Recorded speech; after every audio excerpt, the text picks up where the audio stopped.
All right, everybody welcome. I'm going to call the September 9th meeting of the Lakeshore Hospital Authority to order. This is our first public hearing, the budget meeting. Staff or trustees, any addition or deletions to the agenda? Staff has no additions or deletions. Mr. Chairman. Chair, Yes, sir. could we move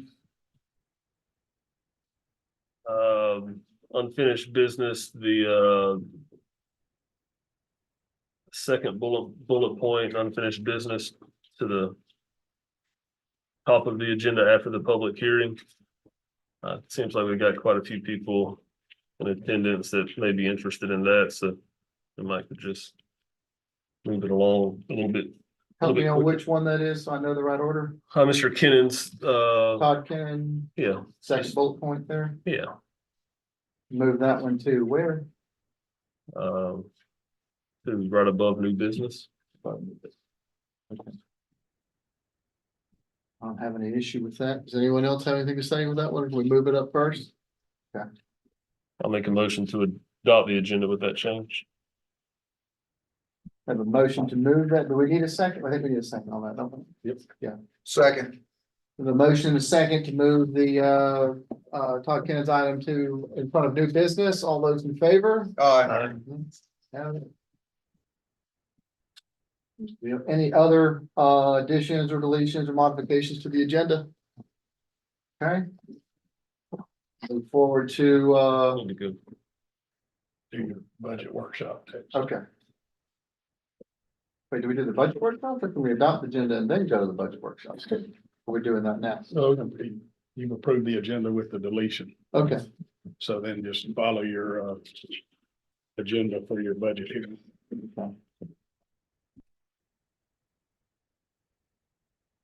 to help me on that, Mr. Kennan. I'm sorry. Right here. Okay. So I can move to open the public hearing. Sorry, guys, my first one.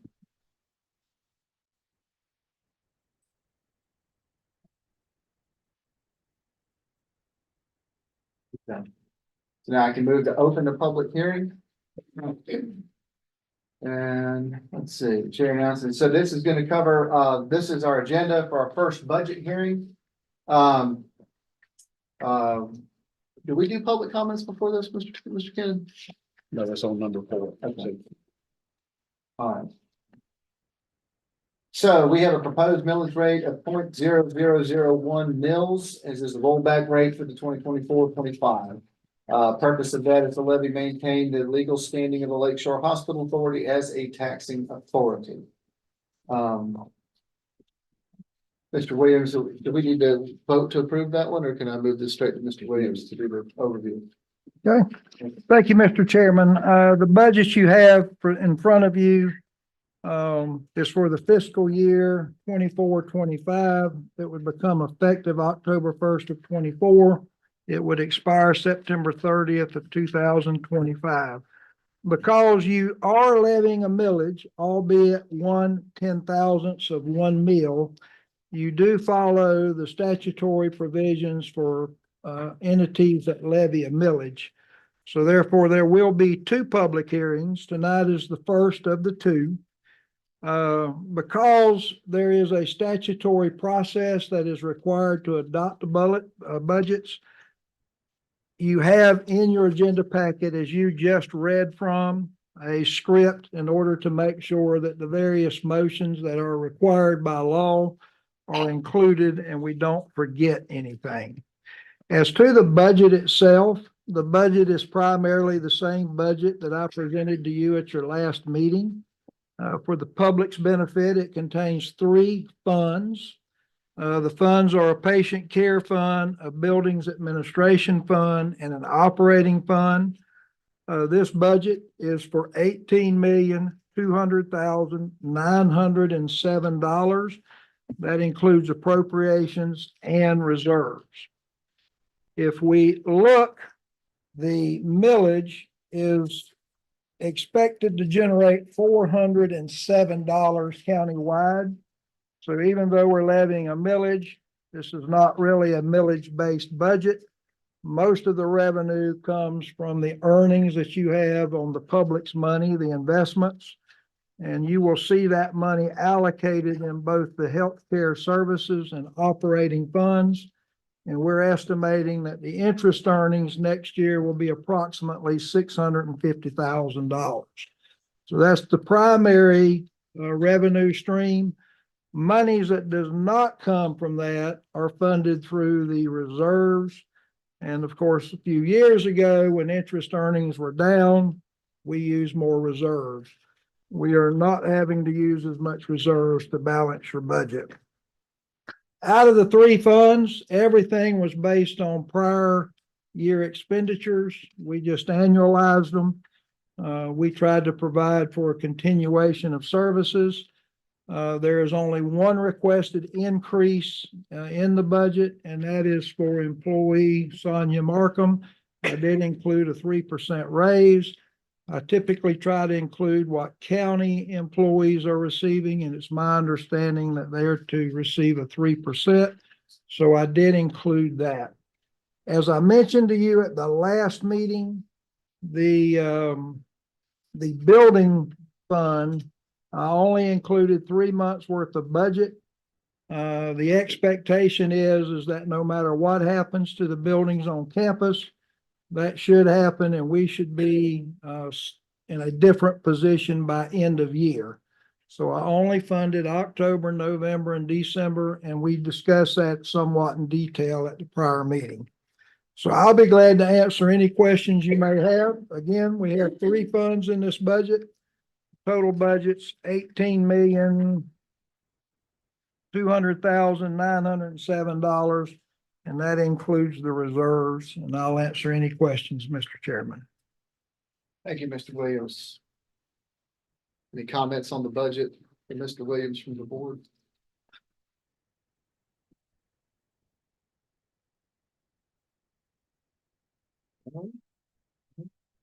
You can now open your public hearing, Mr. Chairman. Yeah.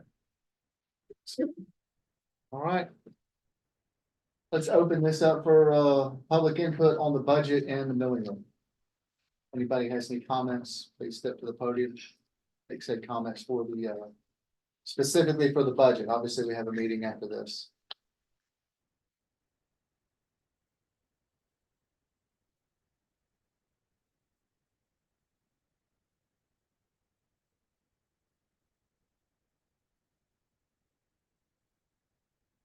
Mr. Chairman, if I heard Mr. Williams correctly, so that's the one, I'm sorry. If I heard Mr. Williams correctly, he said that this budget, as it relates to building administration funds, only takes 3 months because this board, after I don't know how long it's been now of saying that they're gonna get some people that went through the RFP situated by December.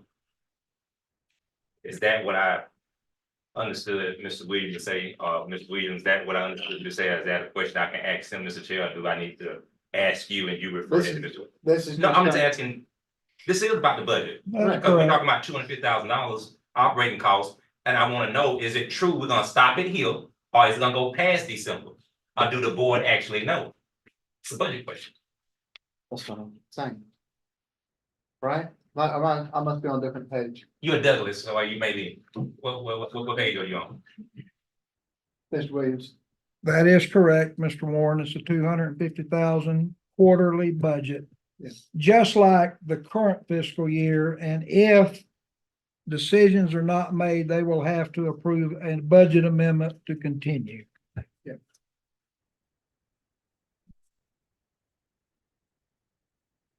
All right. Miss Lindley, you Okay. start this. All right.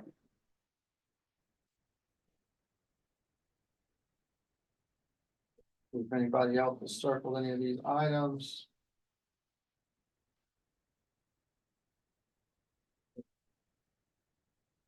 Okay. So we're gonna close the public input for the budget and the millage rate.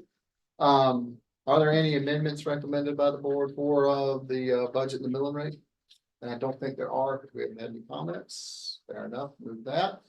Okay, at this point, I'll entertain a motion to adopt the tentative millage rate of 0.0001 mils for the 24-25 fiscal year. So move.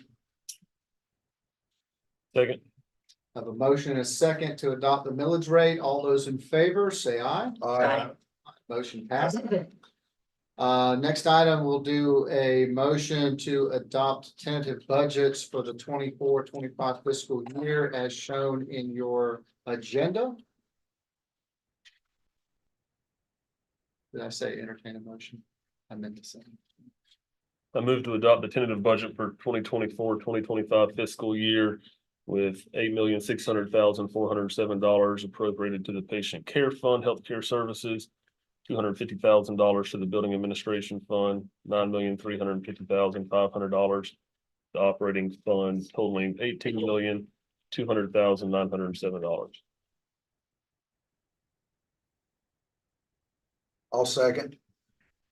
I have a motion and a second to adopt the budget for the 24-25 fiscal year. All those in favor? Aye. Aye. Motion passes. Correct me if I'm wrong, Bill, we vote on this one more time before it's. And you will need to announce the second and final budget hearing date. Okay.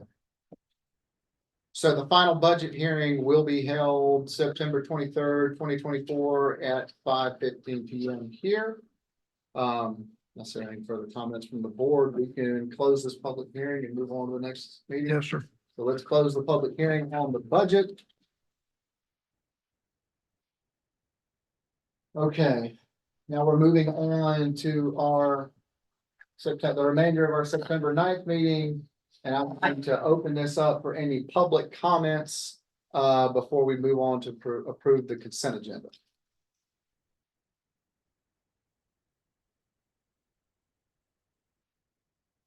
Anyone have any, Ms. Sunley, do you have any?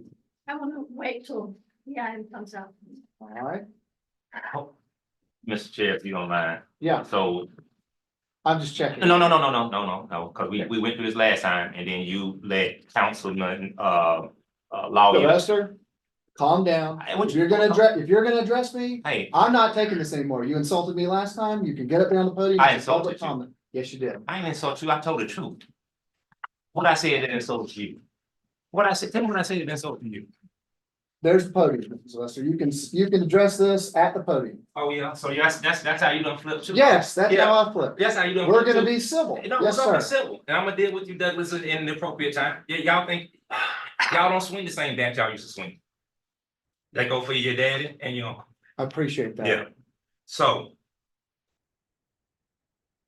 Public comment, sir. my public comment is, why is it that for the longest, you, at this point, dishonest, disingenuous? We're gonna keep this No, no, civil, this or is I'm gonna civil. ask you to leave. I'm keeping it civil. I'm saying words that are true based on the Okay, well, information I got. then you've been warned. Right. So why is it that no medical services are identified to be voted on this agenda, and y'all continue to promise that we're gonna have medical services? Is that not being disingenuous and dishonest to the people? That is a serious question. For an example, if you don't like what I'm doing, Mr. Douglas, we're both men. Anytime you say the word, you know where I live, you know where I'm at, I'm easy to find. And I'm leaving here and I'm going in the parking lot when we leave here, if that's an issue for you. So right here, if you look, it says Todd Kennan. It names what he's gonna do. It names a lease for Columbia ambulances. It names things for the Masons. When you get to the back, it's just general discussion and approval efforts to provide medical. Who was that referring to? Why do we not have the people who have put their RFPs in, and why we're not identifying who they are and discussing? That's all I had to say. And that this, you see this, you ain't from the hood, so you know y'all coming over here and making decisions in the black community, and I live over here, and I'm curious as to why the people who filled out an RFP, in which most of y'all asked me to go find these people, I went and found them. You didn't. You were too busy working with Chase and doing your business. Dale was too busy doing whatever he do. I got the martial orders, I found the people, and this is how y'all treat people I found. You think you're gonna mess up my reputation? Boy, you got another thing coming. You and this boy. Thank you, Mr. Walker. And I find that to be insulting. Any other general comments?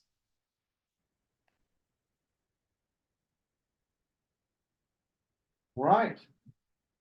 Let's see. a hand raised online. Oh, boy. Online, folks. I forgot to make an announcement. All right.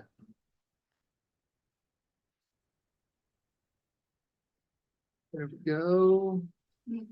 Got that one. Mr. Lilker, can you hear me, sir? Yes, sir. Thank you very much. Can you hear me, Mr. Chairman? Yes, sir. Can you turn him up just a little bit? Hang on 1 second, Stu. Yes, sir.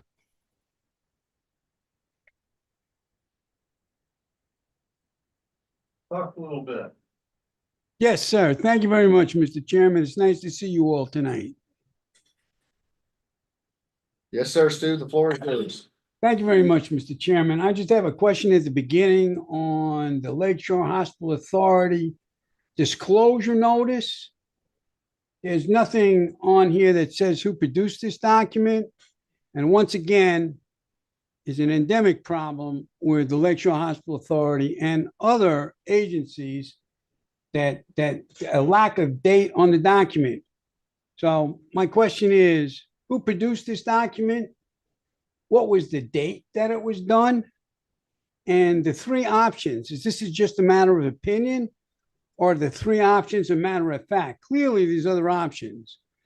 When Ms. Lemley and I met with Representative Brannon years ago, one option, which clearly could be considered, and Mr. Williams, Dale Williams knows about this, is that the authority could take its money, if there's anything left by the time you guys are done, and put it in a trust fund for indigent care.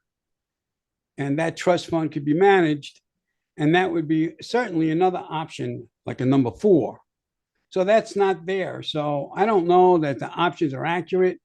So I would like to know who produced the documents and when it was done and why there is no date on this, as I believe there's other documents also in this agenda packet that aren't dated. Thank you very much, Mr. Chairman. Those are my comments. Mr. Lilker? Any other general public comments before we get going?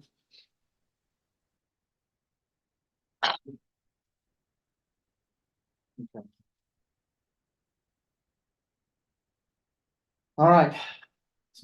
Moving on to approve the consent agenda. Need a motion? Motion to approve. I move to approve the consent agenda. Second. A motion and a second to approve this consent agenda. All those in favor say aye. Aye. Agenda is adopted. Moving on to new business. This is where we were gonna bring up, what Brandon asked for. We're gonna do Mr. Kennon, so I'm gonna turn it over, to Mr. Kennon. Before we do that, Mr. Kennon, I'm gonna see if there are anybody said that they want to do public comments on this.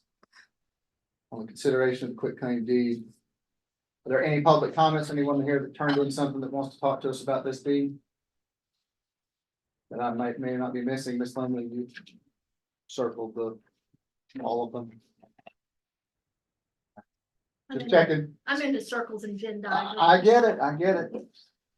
Anybody? Okay, Didn't write the yellow box here though. all right. Got it. Mr. Kennon. All right, on the item number 1, reference to quit claim deed and release of rights of reverter with the Lake City Lodge number 27, free and accepted Masons. As to block 111 and 3 additional parcels. A quick history. Early on, our board, the Masons, went back and forth on offers. We got the property appraised twice. The highest appraised value was $120,000 for vacant as is, no improvements, for block 111. I believe the board consensus at that time was for me to tender that offer to the Masons. They then countered at $125,000.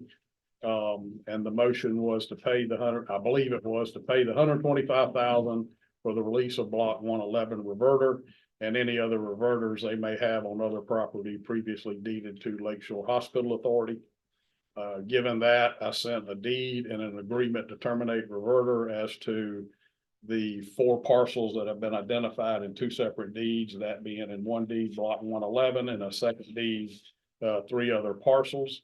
Would note that the title, search and commitment did not identify any other reverter clauses except on block 111. We were trying to just clean up any future issues in that matter. So the Masons then did not send back the agreement, but they sent back the deed. They left block 111 as being deeded to Lakeshore Hospital as to the release of the reverter clause. However, they scratched out the 3 properties that were included as to the only 3 other parcels identified conveyed to the Lakeshore Hospital Authority by the Masons. They scratched through that, wrote omit, and initialed it. I told Mr. Dees that until we resolve the issue, they are holding our check in trust. It has not been negotiated. So I think the easiest way is to treat the return of that deed as a counter to our counter. So the board can decide tonight whether they wish to pay $125,000 to the Masons for a release of the reverter only on block 111. And again, as I've indicated, the title commitment that we got early on in the process did not indicate any other reverter clauses. And there is no reverter clause in the one deed that identified the other 3 parcels. So you're comfortable with us accepting this, and if something were to happen in the future, the title insurance, they could fight the Masons? Yes. So what we could do and what would happen is if you agreed to accept their offer of $125,000 for release of the reverter on block 111, I would then send a clean deed to Mr. Dees, who's indicated he would get them to sign it, listing the property as only block 111.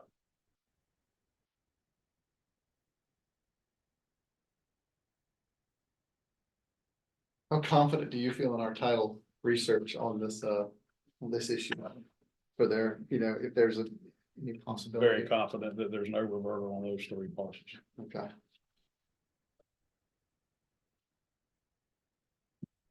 And as Mr. Dees did not provide any information to you as to why they think they do. No. In speaking with them during the negotiation process, they thought, I guess, best I could tell, they thought there should have been one. However, there was not one, and that deed, find it quickly, fairly old deed.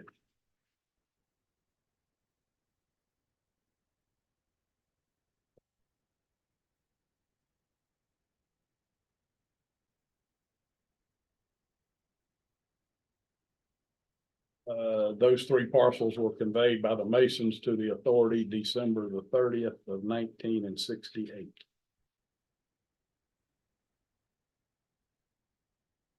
There is no reverter language within that deed.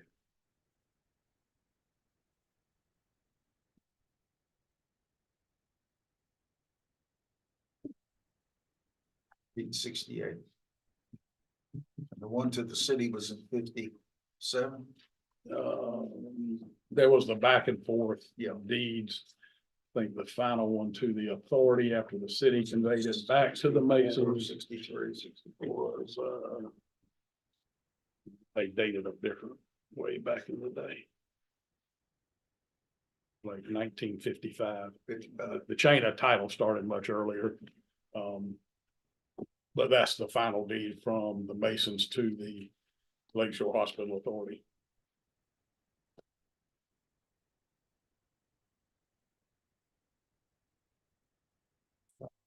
55 was to the city, wasn't it? No, if I remember correctly, the Masons deeded it to the city.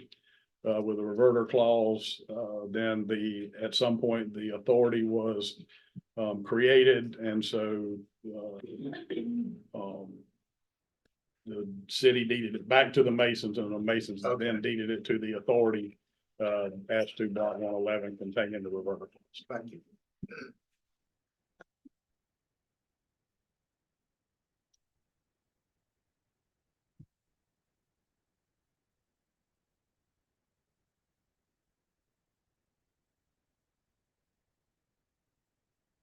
What do we do with that?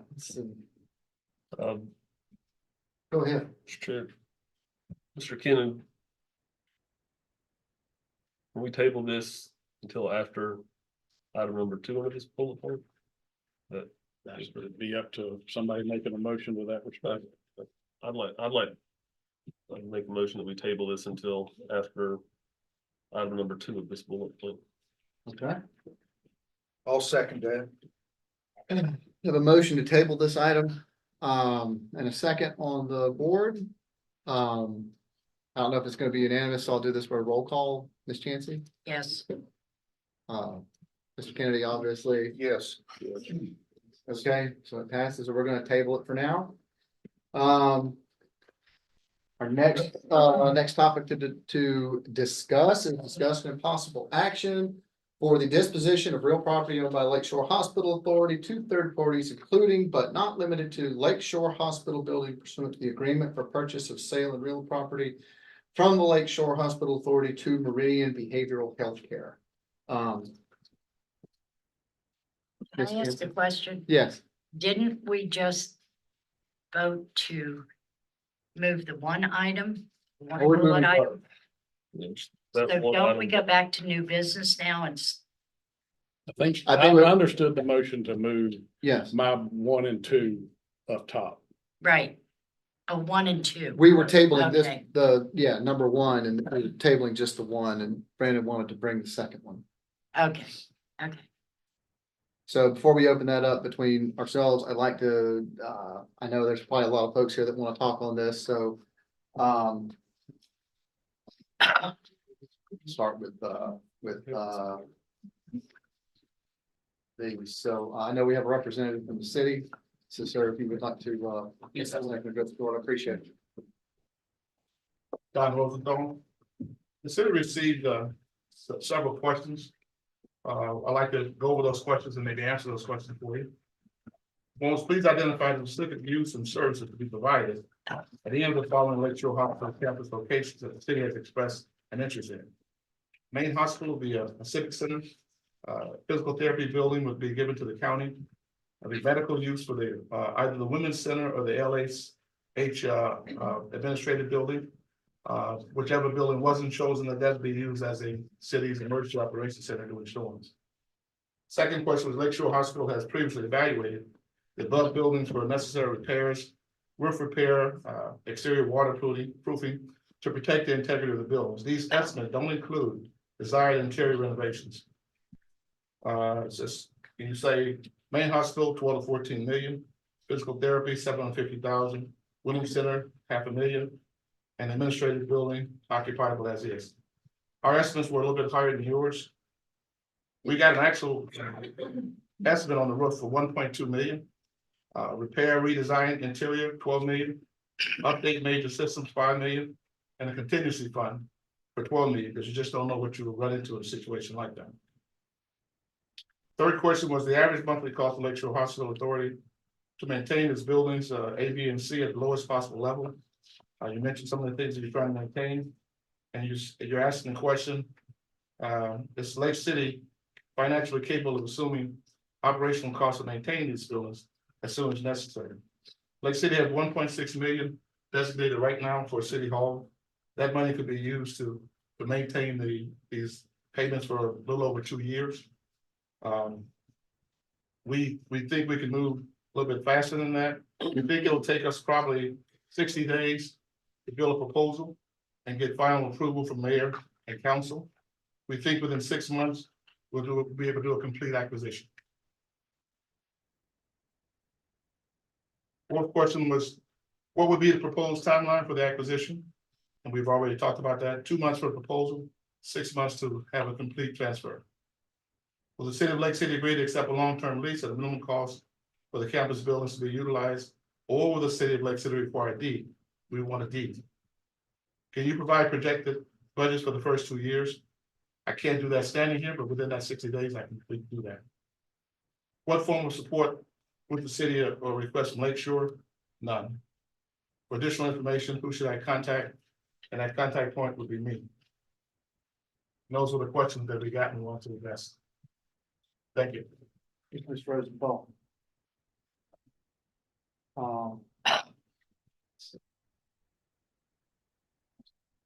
Mr. Atkinson, or actually, I'm quick, do we have any comments from the board briefly from the city, just in case? Yeah. All right, just wanted to make sure, so thank you, Ms. Rosenthal. Thank you. Mr. Atkinson, I'll hold my time in reserve, thank you. all right.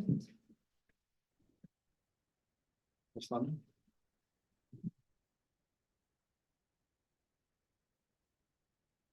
As Brandon has stated, we kicked the can down the road many, many times. And I'm ready for you guys to make a decision to turn the building over to Meridian. It's unfortunate that Mr. Rosenthal wasn't here when this started and that his predecessors didn't have the same insight as he has done. But I think it's time to give the building to Meridian. Let the dinosaur go away. And for those who don't understand that, Mr. Douglas called the building a dinosaur, and I don't let him forget it. So it's time to dismember the dinosaur and give it to Meridian. Thank you. Ms. Lumley? Ms. Warren? I find it very hard to deal with item number 2. Because I think a lot of it is predicated on item number 1 as it relates to Meridian, because block 111 is a major decision breaker according to Meridian. Number 2, I don't see, from my understanding, we just got our taxes raised in the city. At last city meeting, I was at about 11%, and the city at the budget meeting said they were operating out of a deficit. So in the $1.6 million, I don't know what item that would be coming from, unless they're talking about the ARPA money, in which I provided them access to $6.1 million of that money. So I don't see it being feasible for the city. I'm not against the city, but I don't see it being feasible raising taxes and operating out of a deficit and saying that you can all of a sudden come up with this kind of money to do these type of things that Mr. Rosenthal just named, unless Mr. Rosenthal has a pot of gold somewhere that the city doesn't know about, or the city citizens don't know about. That's facts. All right. The other thing is that we said, when I say we, I mean, you guys said that the only purpose that y'all are gonna stick to the mission statement, that these buildings will only be used for medical purposes. We had voted assurances by this board.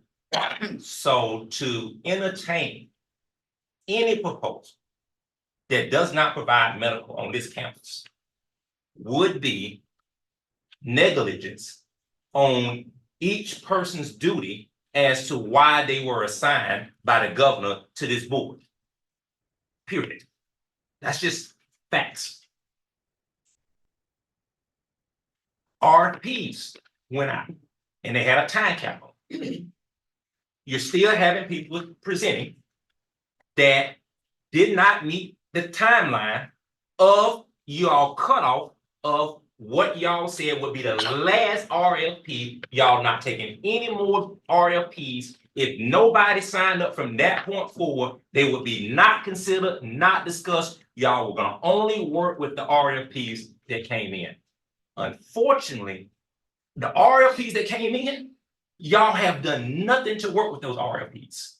To my knowledge, nor has there been anything on the agenda concrete to make sure that they're moving from first base, second base, third base, and hopefully the slide across home plate. Zero. And if you can disprove me wrong, Chairman, I will be man enough to apologize, but I don't believe you can, because when most people are asleep, I'm up reading. When most people are asleep, I'm studying and I'm strategizing. And nothing that I went back and looked at identifies the fact that y'all have stuck to your word on what y'all said y'all were gonna do. Thank you, Mr. Walker. In front of me, I'd like to address Mr. Warren's comment. Whoa, what are we doing now? Hang on one second. I think we're limited to the 3 minutes. So Yeah. It's not a debate. Yeah, I'd open that up at this point for the first call, but I appreciate it. I just want to keep the public comments. Mr. Atkinson. Mr. Adams.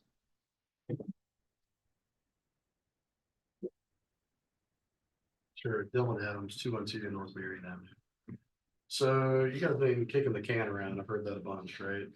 So Miss Lindley's tired. Everybody in the audience is probably tired. Thank you guys for your service. I know you're not getting paid up here except the gentleman that's managing and a few employees, right? So highest and best use. Obviously, there needs to be a medical component. We're talking about a hospital, and we're also talking about campus. Right now, we're talking about the disposition of all properties, correct? Okay.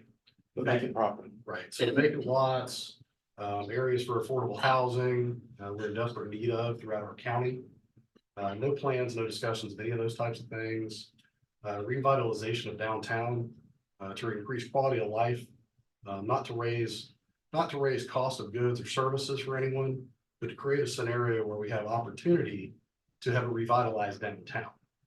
This building we're discussing, that seems to be the hot topic, whether or not we're gonna get it to a mental health care facility, who also has a building on Michigan and just had a teenager abscond last week.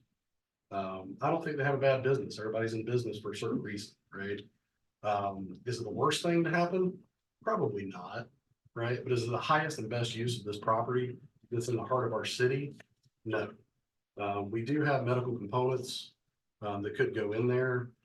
To other comments, I'll tell you that if things have been out for RFP for medical uses, why have they been looked at? Those are good questions. I would ask that the 60-day state of execution that the city manager looked at, right, and asked for this board, you guys have been kicking this ball all over the field. Nobody's made a field goal or scored a touchdown. 60 days is not going to kill anybody. And if Mr. Williams has come up with a quarterly budget that cuts off in December and needs to be revoted on to continue, I think you give the guy 60 days to come up with a plan. And if they can't come up with the money or a feasible plan to move forward quickly, then you move on. This is in the heart of our city, okay? We owe it the opportunity. Mr. Rosenthal wasn't here, right? I can tell you, affordable housing is something that we need. And that does not necessarily mean subsidized housing, it means affordable. We have opportunities all throughout the downtown core. We have them all over the county. You're talking about more than just a hospital building and whether or not we're getting a parking lot from the basins tonight. You know, Meridian has a place in the community. I've been to their Gainesville campus, I've toured it. I think they have a great business model, right? Is the highest best use for the smack middle of our town? I'd have to say no. My partner and I just hosted a mixed use symposium. Folks from Alachua, Suwannee, and Columbia County attended. The gentleman that designed the town of Tioga came and attended. He was actually a speaker at our conference. And I can tell you that he toured the facility as well. And when we had conversation about being a behavioral clinic, he just shook his head and talked about synergy and how we could build this into a community center episode. Thank you. Thank you, Mr. Adams. Mr. Williams. Hi, my name is Tim Williams. I work in the Blanche now, and I've owned a business in Columbia County for a very long time. I'm not gonna try not to repeat what my business partner Dylan said, but I do want to talk about a few things. One of them is time. It's never too late to do the right thing. It's always the wrong time to do the wrong thing. I firmly believe that, and I bet you guys do too. From a real estate perspective, I disagree with Dylan that it may not be a bad thing to have Meridian there for their intended use. I personally don't believe that the building is suitable without substantial renovation. I'm not sure how they're gonna pay for that, but I digress. having them there will stigmatize the entire downtown area. It will imperil our ability to have mixed use and other types of beneficial development. That I'm confident in, and I can assure you from other places that have entertained concepts like this all over Florida, that there are examples where that has happened, and there are examples where they made it to have mixed use. Which also, you mentioned medical use, that's been a concern of the community for a long time, since the hospital closed. Current mixed use development it's easy to incorporate appropriate medical uses to service not only the indigent community, but the community that can grow up around on this vacant land. It's all done all over the country all the time through normal commercial development by private entities. It doesn't have to be a public entity that does that. And the city is the best steward to manage a process like that. If you want to do the health, if you're concerned about the health, wellness, and public benefit, it's provably the best choice to do mixed use development and incorporating residential and business uses. We have what a lot of people fight for years and years and years. There are cities all over Florida, and I'm happy to provide information over the next 60 days. I want to encourage you strongly to give the city that time. They try to collect the mass of land that you guys have, and they fight for it sometimes over 50, 60 years. We already have that. Let's not screw it up. Thank you. Thank you, Mr. Williams. It's all the public comments that we've got turned in. Yes, ma'am, if you'd like to speak. Thank you. Thank you, Mr. Chairman, for allowing me to speak. So on reference of the RFPs, I still find it disheartening that individuals who did not fill out RFPs can come up and propose things for the use of the facility. Mr. Williams sent out questionnaires to different individuals, one who did not fill out an RFP and one who did. And then there's myself, I didn't receive the questionnaire. And I guess I'm not sure if he sent it out to the maternity care clinic as well. So that's a bit disheartening because someone who didn't fill out an RFP is already jumped the totem. Another individual who has not filled out an RFP for the use of the facilities has already jumped over myself and other medical proposals. So that's disheartening. But to use facilities for non-medical purposes is not what the board was placed here for. And I believe that that is the only purpose that this campus serves for is medical purposes.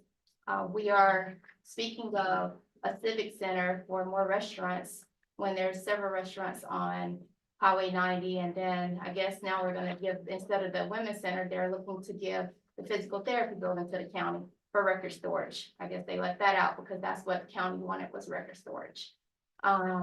Then we're not even touching bases that FAMU and Florida State have both agreed to bring medical programs, which also stimulate the economy, would bring more collaboration to Columbia County, as well as bring partnerships and different growth for the overall well-being of the community, which is probably the most positive thing that has been brought to this community since I've been born. As far as the real estate development goes, well, the city has opera money that they can use for affordable housing so that they can do what that opera money was used for, which is infrastructure, affordable housing, and different things of that nature. It was specifically put in place by the governing bodies for that use. I think that that's what the city should be focusing on is their ability that their funds that they're not using instead of trying to bring things that are non-medical to a medical campus. There's been proposals from different individuals in the community for affordable housing.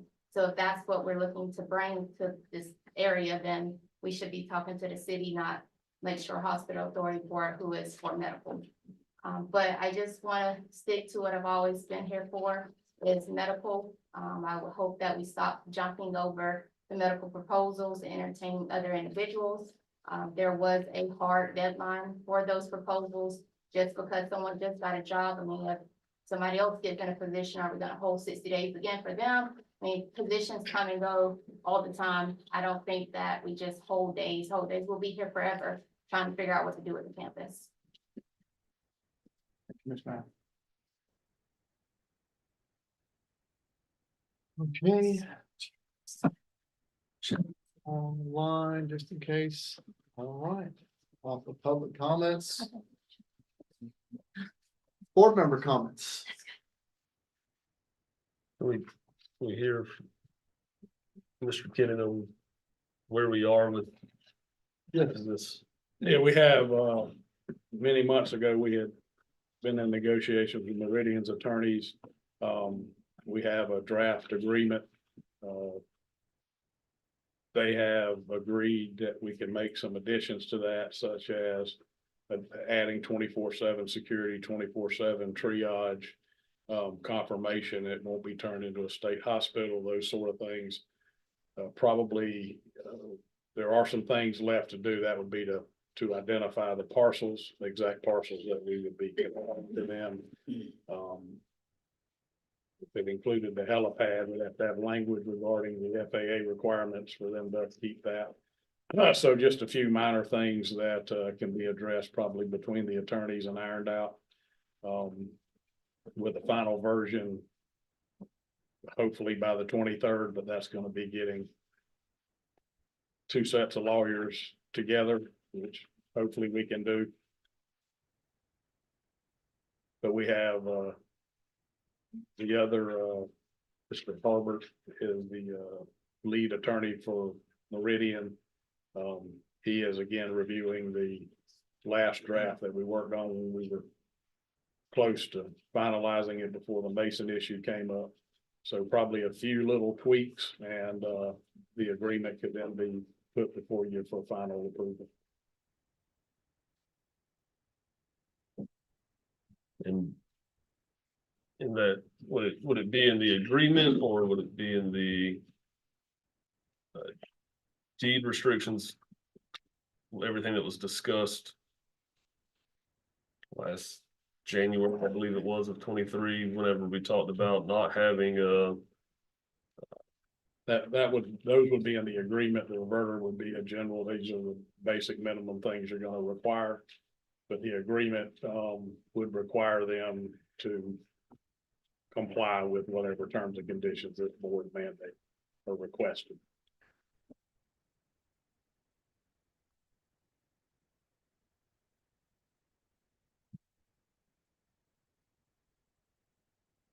Chair, Yes, sir.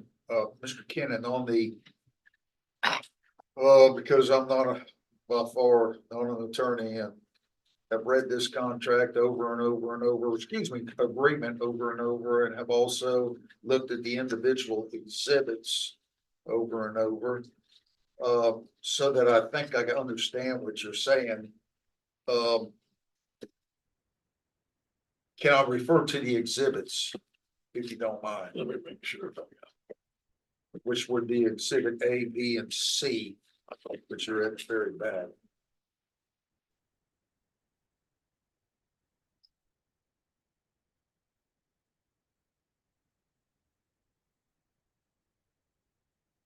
Okay. Exhibit A would actually be the property, and from my, and Mr. Williams can probably help chime in on this, from my inserts that I have that were given to me earlier on, would these be the actual inserts that would go in the final agreement for exhibit A?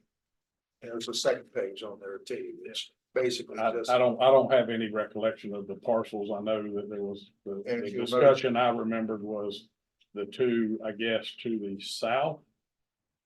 I'm looking at north, right, the helipad and the one directly above that. Right. Then you got the hospital building parcel that encompasses the buildings. You got block 111, and then you have the two smaller parcels to the right of block 111. Right. And I think to the east. I think for the other benefit of the other board members, they don't probably have these. These are some that were given to me, Mr. Williams. Those appear to be the correct ones. Those are the correct ones. You want me to pass them around to the other board members to look at them? And then I have some other questions on exhibit B. And, I'm sorry. I was noting to myself that the helipad was there.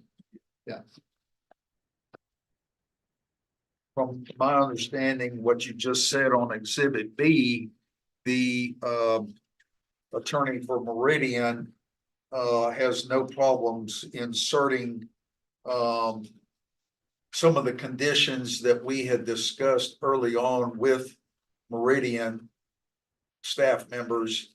And that main concern that I had was inserting and I don't know whether this would go in exhibit B or exhibit C.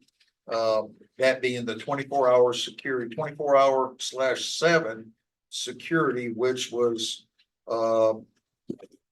affirmed to us by Meridian on their early presentation at the school board building that we had back in February of 2023. And I recite in here on one of their slides that it states, bear with me, please. It states Meridian will provide for 24/7 security at Meridian at Lake Shore. It also says provides 24/7 triage and screening walk-in for efficient access to care. And then it also goes on to state that it will be individuals receiving care at Meridian Hospital will have coordinated discharge, transportation to home or permanent living when needed, discharge planners to assist in securing placement and step-down services, collaboration with caregivers and family on transition plan, meaning that after their treatment, whether it be 3 days to 6 months, they just don't open the door and these patients would leave. They would be taken back into a secure environment, because if you open the door and let them out, you're just defeating the whole purpose of the treatment, whether it be 3 days or 6 months.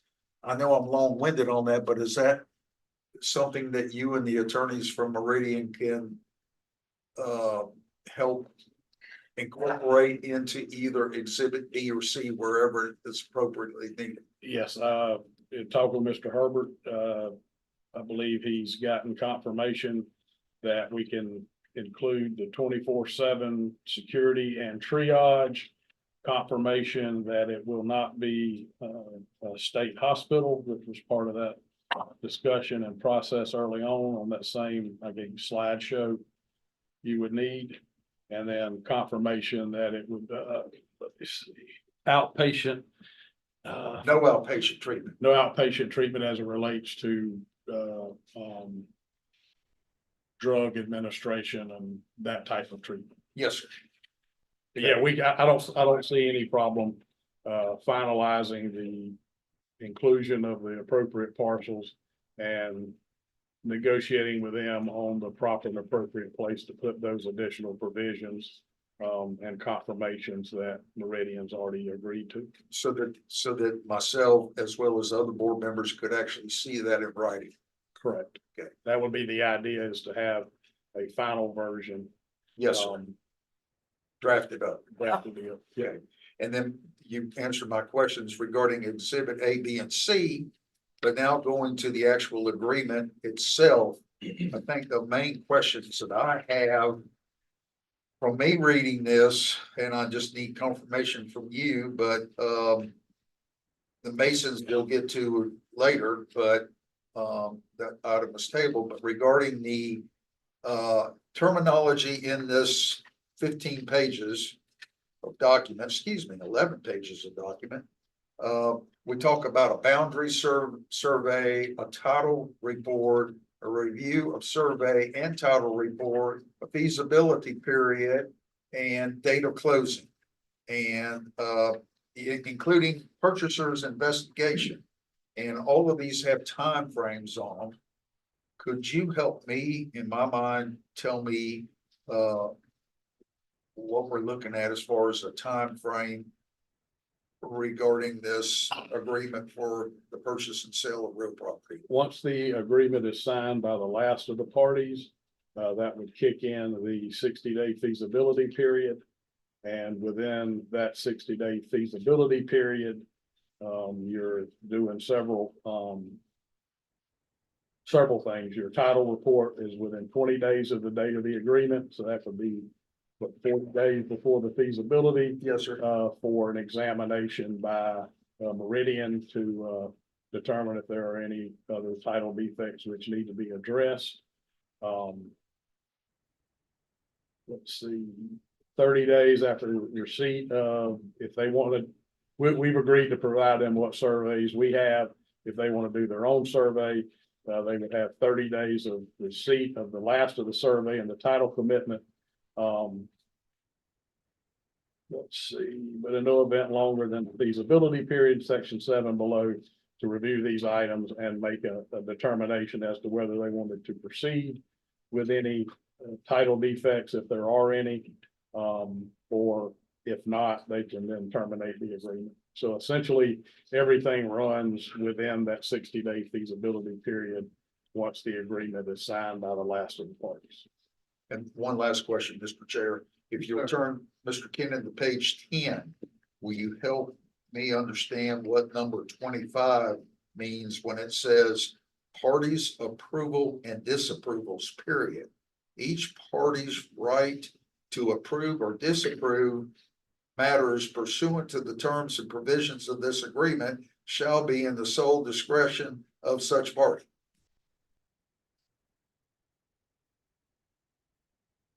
That just, as I Some read, gobbledygook. yeah, as I read that is that it's kind of the cart after the horse.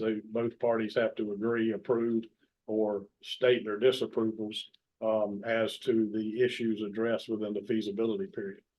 Thank you for your time. Thank you, Mr. Chair. Okay. Yes, sir.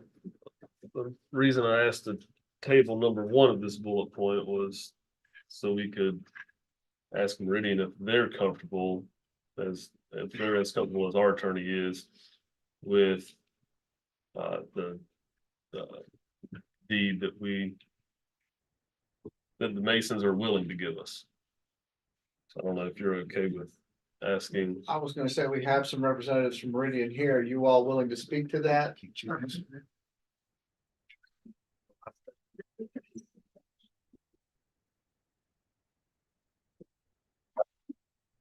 Bring in Lauren up. Can I, Mr. Chair, can you indulge me for 2 minutes? Please. Just want to share with you all some changes that have taken place in leadership with Meridian. I told the board back in January we're retiring at the end of this year, and I'm moving forward with that. Don't laugh. It's good things. With that said, we did inform the staff back at the end of April and started the process. And I will be here through the end of the year as senior advisor to the president and CEO. And I'd like to let you all know that Lauren Cohn has been selected by the board of directors to be the 4th serving CEO in over 50 years history of Meridian. So Lauren will be officially answering questions from now on, and I'm her advisor. Lauren, you want me to take the questions? Sure. So I'm excited for her. I'm excited for the future of Meridian. We have gone over this with Todd Kenyon and our attorney, and we can agree to those terms as stated. Just to be clear, I said this in June, I'll say this again.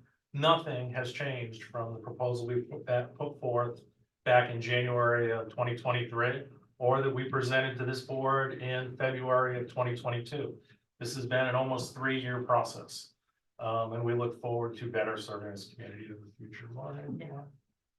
No, just to echo Don's sentiments. I mean, we're just as committed as we have been since day one. So we're happy to answer any questions, but as Don stated, our proposal remains the same. So if there's anything we can answer, anything we can clear up, let us know.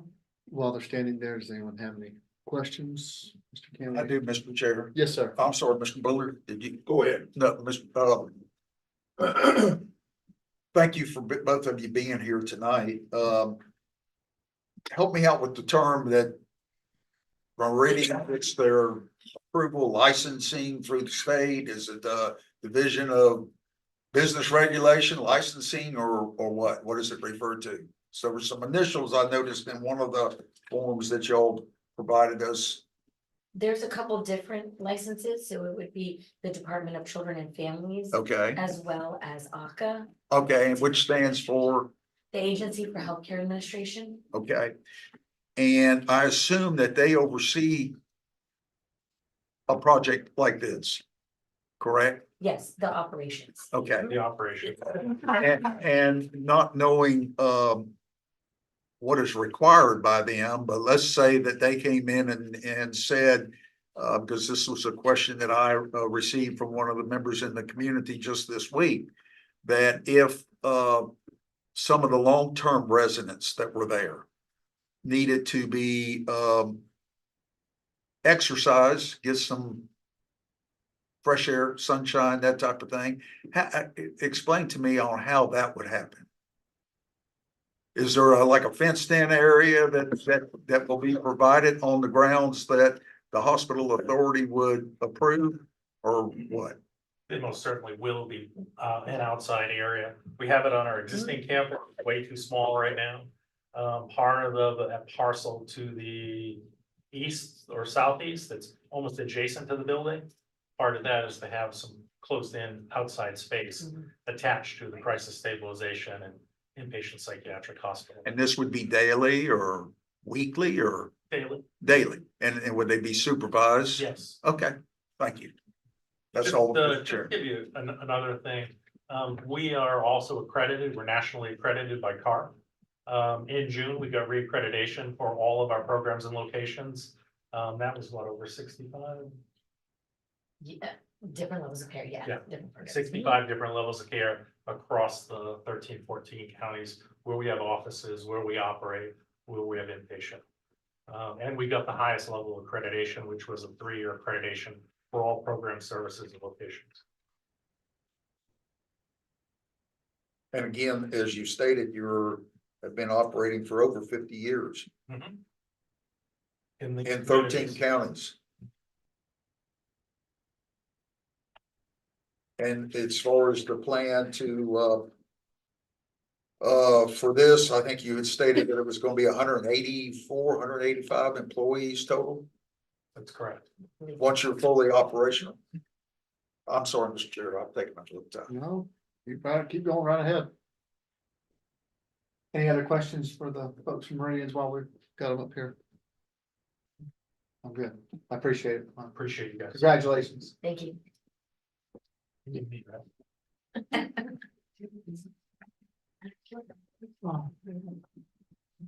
Steve, Yes, ma'am. can I ask Mr. Kennedy a question? By all means. What holds them to the agreement 20 years from now? The agreement would provide that, those terms and conditions such as the security and the triage would survive the closing, which means they're contractual, agreements that can be enforced. Can be, who would be enforcing them? The hospital authority or his successors. So in other words, if the hospital authority dissolves, there's nobody to enforce it. Well, the assets would go somewhere, and part of the asset would be the right to maintain and enforce that reverter. What I think might be thinking what you're thinking, the enforcement mechanism. Yeah. Court. Court.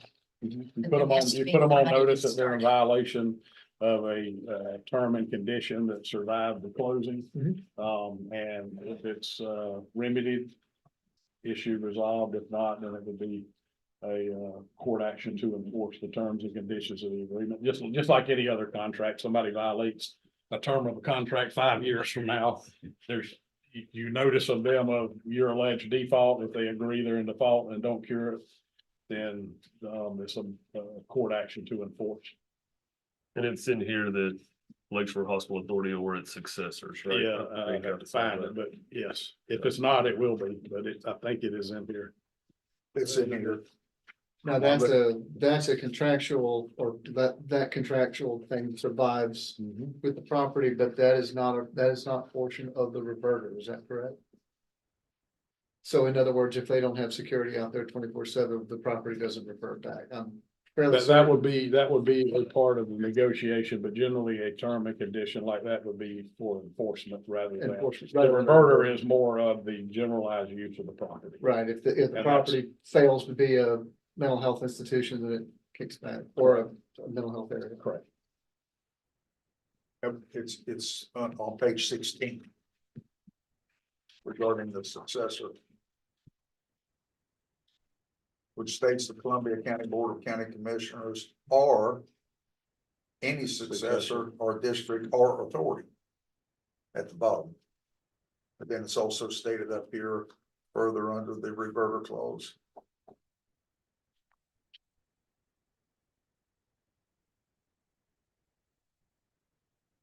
That's to enforce the deed restrictions and use requirements, so.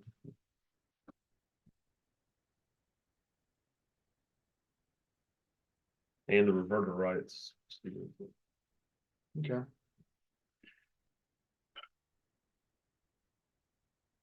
So that would solve your, the tabling of issue number one. Here, they would accept it.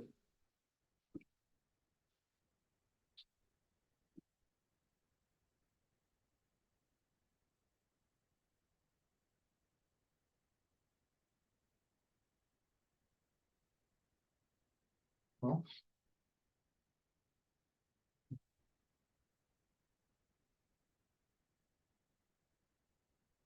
This point, it's wishes of the board. Do we, we have a discussion there. Are there anyone want to, proper emotion on this item? Are there any more comments to be made? I would make a motion that we approve the agreement for the purchase and sale of real property between Lake Shore Hospital Authority and Meridian Behavioral Health Care, pending the changes and additions that were discussed this evening, and to the agreement. And the approval of the quitclaim deed and release from block 111. To handle that as a separate item because it's a separate item on the agenda. Well, that's why it was pending the approval of that. As Mr. Kennedy. I guess just so that I understand the motion, I think the motion is that he's asking for the approval to follow through with the agreement for the purchase and sale of the real property contingent upon the final draft by Mr. Kennan and the attorney from Meridian. That's correct. I'll second that motion. For discussion, I would like to ask Mr. Kennan. Mr. Williams, do we have time to put this on the September 23rd meeting? I will not make a promise that we can get 4 attorneys all on board by then. That would be the goal. We could put it on if we have adequate notice and meet the notice requirements, we can put it on there as a tentative. For the 23rd. Yes. I would like for it to be completed by the 23rd.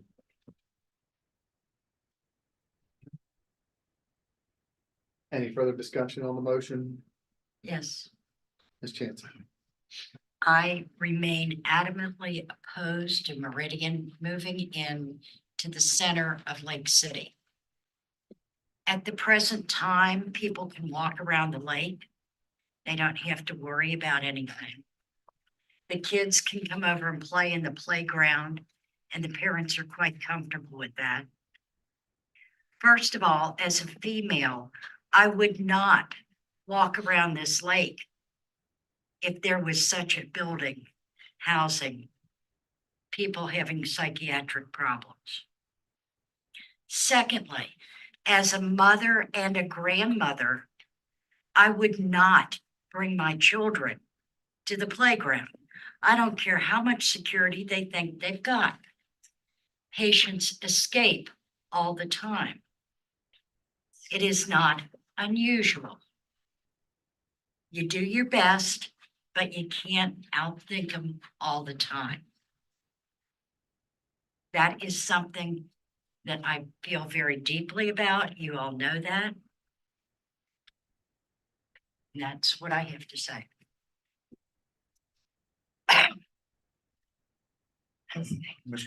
As you, go ahead, Mr. Bo. The number of homeless people, have you been downtown Lake City lately? Yeah, I saw 3 of them in front of the building. So I mean, that's not a big issue. Where you said you don't feel safe walking around, you feel safe walking around those folks? I would rather meet a homeless person that I can talk to almost any time than a group of people that are having psychiatric problems. Most of your not all, I won't say most, but not all of your homeless have psychiatric problems. Okay, And how do you get that information? working with them. Okay. Also, I'd just like to point out that whenever it was a hospital, there were prisoners treated there, there were homeless people treated there, there were drug dealers treated there. Everybody that everybody's scared of was treated at the hospital. And when they got done with that treatment, they walked out the front door. So I don't think it's fair to add to the stigma of mental health. Studies show that the majority of homeless people do have psychiatric issues that they need help with. So seeing the homeless population residing in downtown shows that there's a clientele, there's a need. Yeah. I think this addresses it. I have no doubt there's a need. I just do not feel this is the appropriate place to put this type of hospital. The need is definitely there. I agree with that. Mr. Chairman. Yes, I just want to remind all of us that, of course, I've only been on this board for 33 months, but Mr. Williams had handed out a little presentation back in also February of 2023, where he reminded us that from April 1, 1987 through September 30th, 2020, 33 years, Lakeshore Hospital Authority leased Lakeshore Hospital to 3 different healthcare companies. And we are now celebrating 4 years, September of 2020, that hospital has been vacant.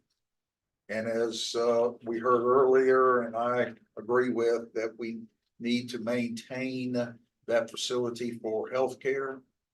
Regarding the issue that was brought up regarding the homeless, every community here in the state of Florida beginning October 1, which is just 3 weeks away, are going to have to comply with the new state law, House Bill 1365, that deals with homeless. And in that bill, the municipalities and the counties must have a place provided for homeless, not in the public view, meaning not in public spaces, not in public property. And also part of that provision is that the municipalities and the counties will provide access to substance abuse and mental health treatment resources. And what better resource will we have here that we already currently have, but then some of these people that homeless people do, and it's known, suffer from a mental illness, can get that type of treatment.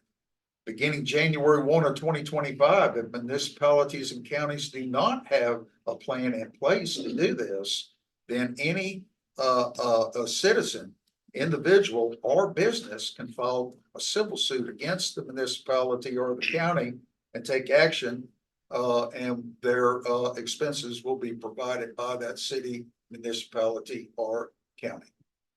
Thank you.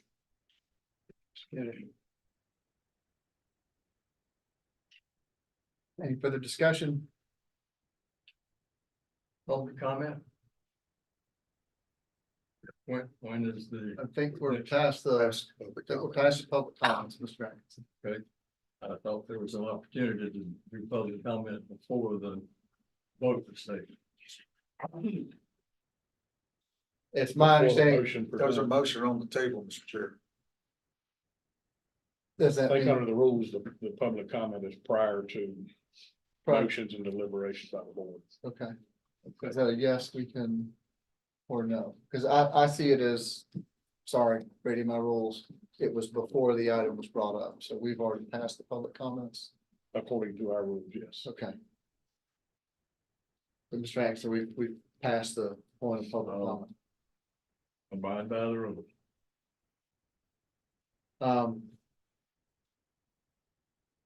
Okay, Roll call vote. so we have a motion and a second on the table.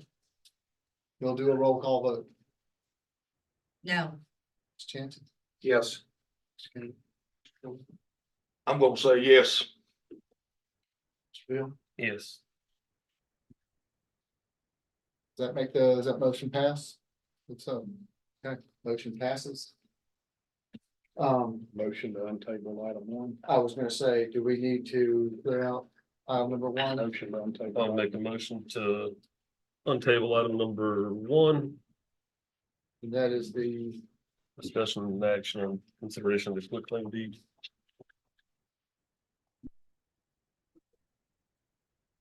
okay, there's a motion to approve, is it approve the quick claim? Motion to untable. Motion to untable. So we need a second. Second.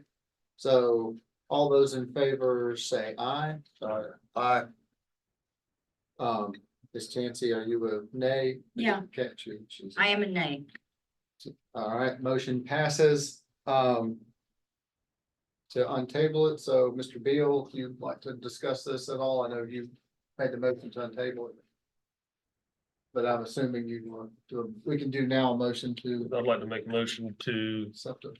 accept the quit claim deed of release and termination of rights of reverter received from the Lake City Lodge number 27 free and accepted Masons. And it's to block 111 without the 3 additional parcels. So the motion on the floor to, I guess, move forward with this quit claim deed with the Second. maintenance. There's a motion in the second. All those in favor? Discussion. Can we do discussion? You have to do Have to discussion. Sorry. Any discussion on this item from the board?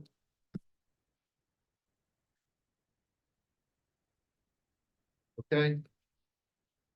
Move to a vote. We'll do a roll call vote, for this one.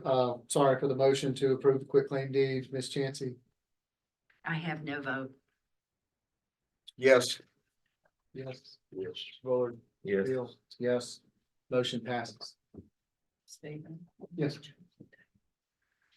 We'll do a 5-minute recess to change the recording.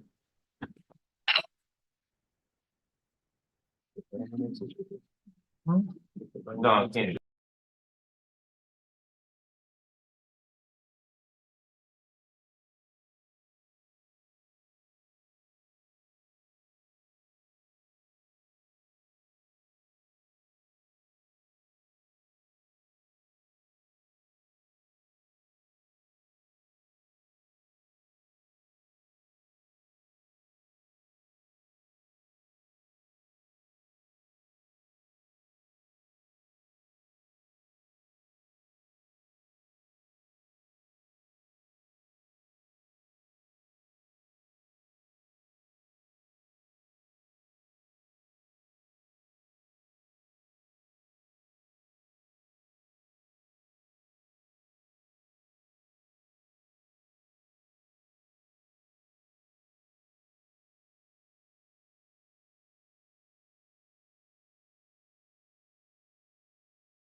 unmute. Thank you. All right, now we're back in session. All right, I think we start now with new business that we've inserted 1 and 2. Okay. Yes. all right. So we're moving to the next item on the agenda, request for approval to renew the U.S. Treasury purchases on an as-needed basis. Mr. Chairman, staff is simply requesting some direction. As you're all aware, we previously approved the renewal of some U.S. Treasuries. We did some of those on short-term durations, short-term maturities. If you'll recall, we had a 6, a 9, a 12, and 2 years. By the way, when those monies were reinvested, we were able to place all of that in securities except for $40,770. And that money, of course, was placed in the operating fund of the authority. It's not like going down and giving them a specific amount of money for a treasury. You have to buy them in the denominations that they're available.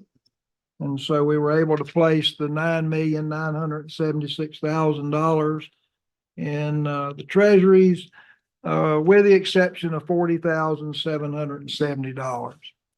Nonetheless, my question to the trustees is when those short-term maturities come up, do you want me to try and schedule those on a meeting? Do you want to give some authority to renew those? Because some of them are going to require a special meeting if we don't just come up with a way they can be renewed.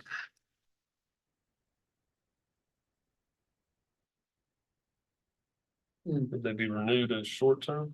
Yes. Yeah, we wouldn't change the duration at all, but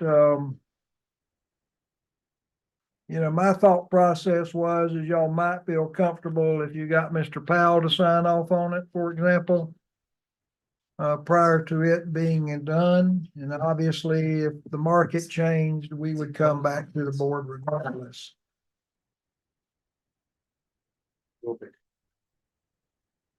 Do that. What would your discussion of the board? I was gonna bring up public comment before we get to discussing. Okay. All right. Yeah. Good job. Sorry. That's all right. That's all right. No, that was my bad. I was just going along with it. Miss Lindley, did you have a comment on this one? I know you circled it. Just get it done. Okay. Mr. Warren.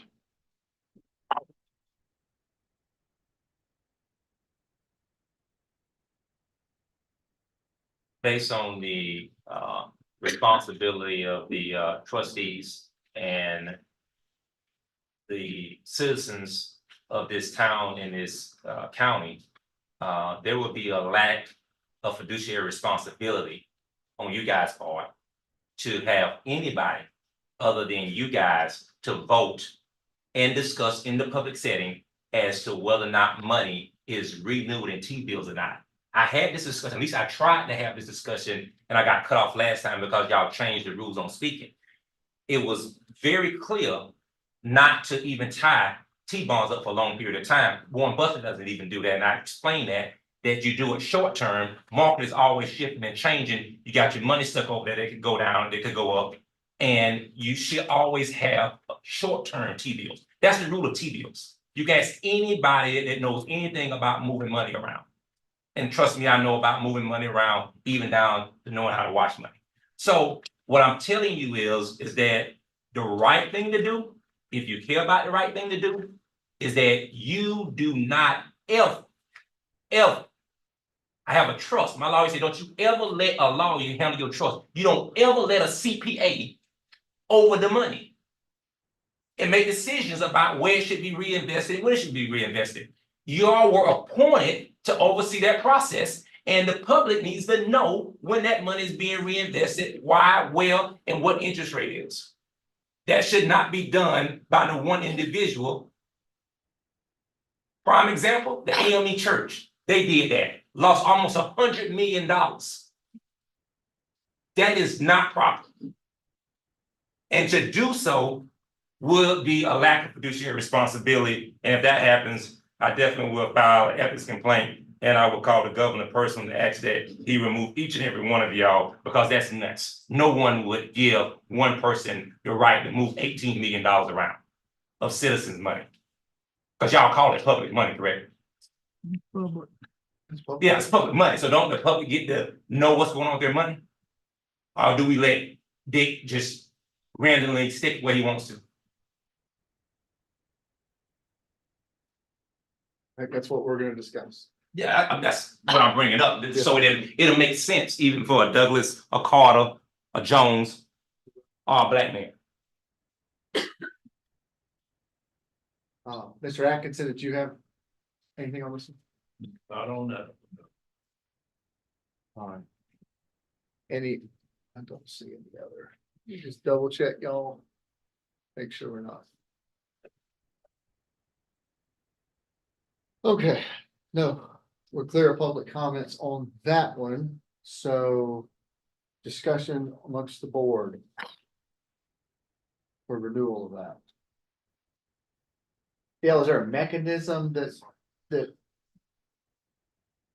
just out of curiosity with how that like, which like a schedule right now, what's transferring out as a treasury, what's transferring in?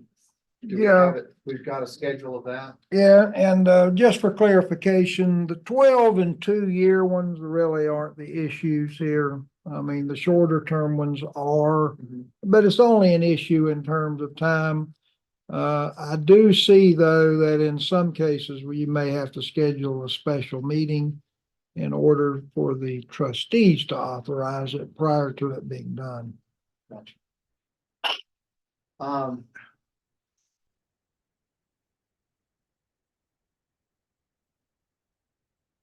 The other alternative is, it would be a CD or a savings account. Well, you're limited where you can invest public funds. I mean, we don't have the luxury of buying stocks and mutual funds and those things. You just can't do that. They're prohibited by law. So, right now, the best thing going for us has been the T-bills because of the rates, but they're subject to market and they can change too. So But the alternative would be a CD. CDs, things of that nature, yes. They do have pools throughout the state that we're entitled to invest in, which are authorized by the state to receive public funds. So there are some things of that nature, but you don't have the same luxury that you have as an individual to invest public money. Are the timeframes that we may be missing if we just leave this to be, voted on as they come available? Well, your first renewal will be February 15th, for example. Gotcha. And I don't think you're gonna have what you really are gonna want to know before you decide to renew. If we're trying to do it in advance of that.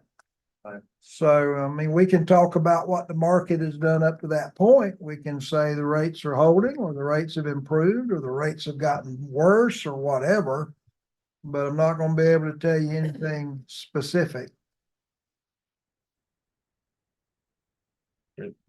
Sure. Mr. Beard.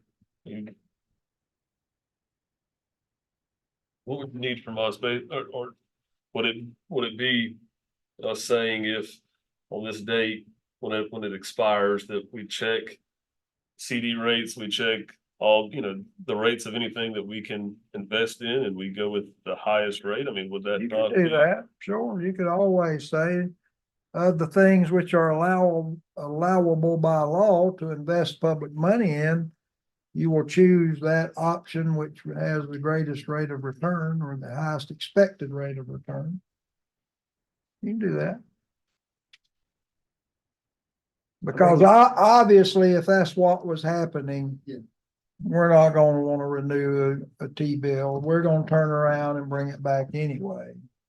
So if that's kind of if we adopt that as a policy, and then part of that policy say that it's discussed at the meeting prior to its. I was gonna say, we could catch it on the meeting prior to when it expires, and then have a course of action for a specific line item. Not like a policy, but more like, hey, this one's coming up, this one's coming up, this one's coming up. Dick might say something like, hey, I recommend based on the current economic climate, we want to split this into two parts. I think that's probably the best way to handle it on an as it's, my opinion, on a as it comes up basis, try and hit it, like if it comes up on the 15th, we deal with it in the. With that, with this February meeting come up with that? I think so. I didn't look at a 2025 calendar, but I think On so. the 15th, we catch it before.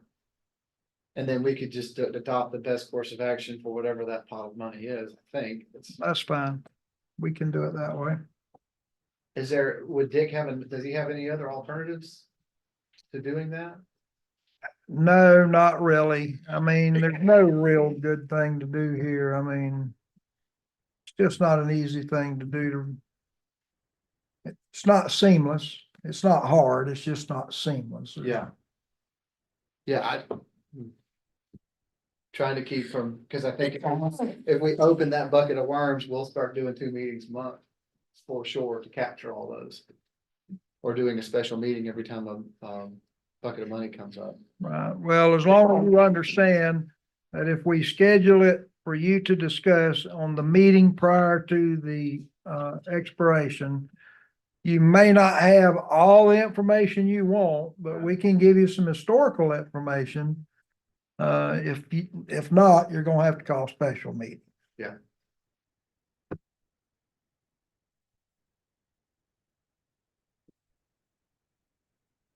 That good with everybody? Being any further discussion, buddy? Okay. That doesn't have to be a motion, right? That could just be a, okay. You just taking no action and it'll be approved by the trustees. On our next item, discussion and approval, Yeah. EA 2024 quarterly amendment. In your agenda, you have a amendment. It is for 1 month. That would be the month of September 2024, which of course is the month we're in and the last month of this fiscal year. When y'all started the process of renewing this year's budget in the buildings fund, we didn't do them. We started at a time that it left 1 remaining month. Now, the budget amendment is for $70,250, which is a little bit higher than normal, but we have some work that has to be performed this month. Year-end stuff, so we'll be spending some money with WWA. We'll be spending some money with the elevator companies that we don't normally spend each month, so it is up some. But this would be the last budget amendment for the year for the building administration fund. And assuming you adopt the budget that you reviewed and approved tonight at your next hearing, then you'll have a new quarterly budget for the next fiscal year for the building administration fund. Okay. So, Mr. Chairman, we are asking that the trustees approve budget amendment 2024-4.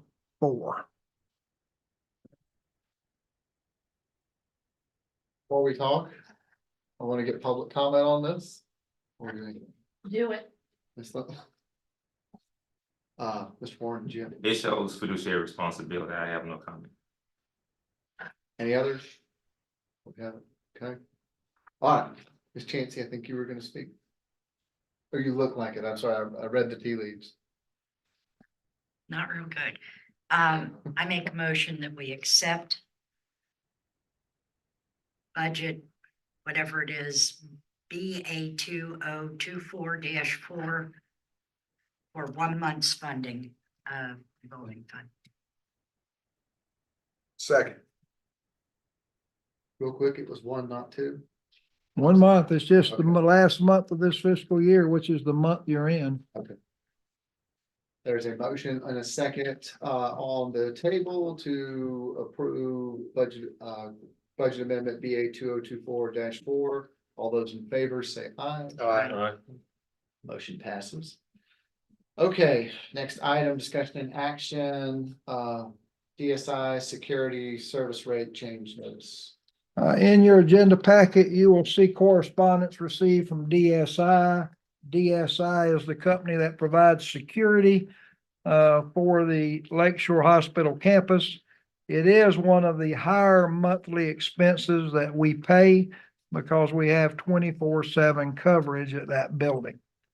Now, having said that, they initially submitted a contract for renewal, and I think they were asking 20-something%.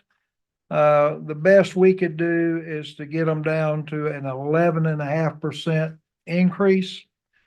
So we need to talk about the duration and what you want to do, but I think this is the best rate we're going to get out of DSI. I will also point out that a little over a year ago, we obtained quotes for security.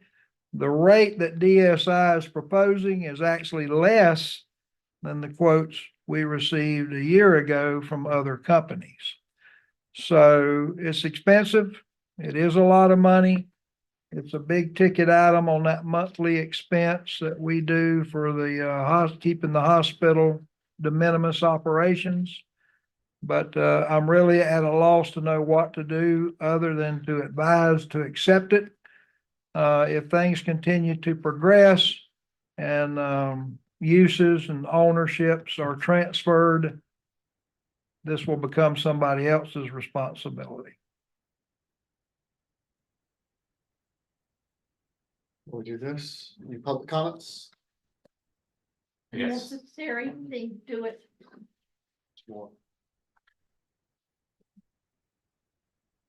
You guys start standing this number. Sorry, Mr. Mayor. I guess this is appropriate, hopefully. I heard Mr. Williams, correct me if I'm wrong, that there were proposals that went out and they were the cheapest. Did we do any local home shopping? Because I know there's a black-owned company called Yahweh Protection. I don't know whether or not you reached out to them. They also have a private investigation firm. I don't know whether they're a part of the bid or not. I don't know. I don't, but Lucas Barber, he's a former law enforcement. He's an instructor out at the college. Okay. I think that it would be worth, in my opinion, looking at it. I think 20%, 11%, that's a bit much. Anywhere we can save public money, I think we should. And they are a very reputable company. I want to say White Springs used them, which is another municipality for protection services, and they're used throughout other places as well, private events, so forth and so on.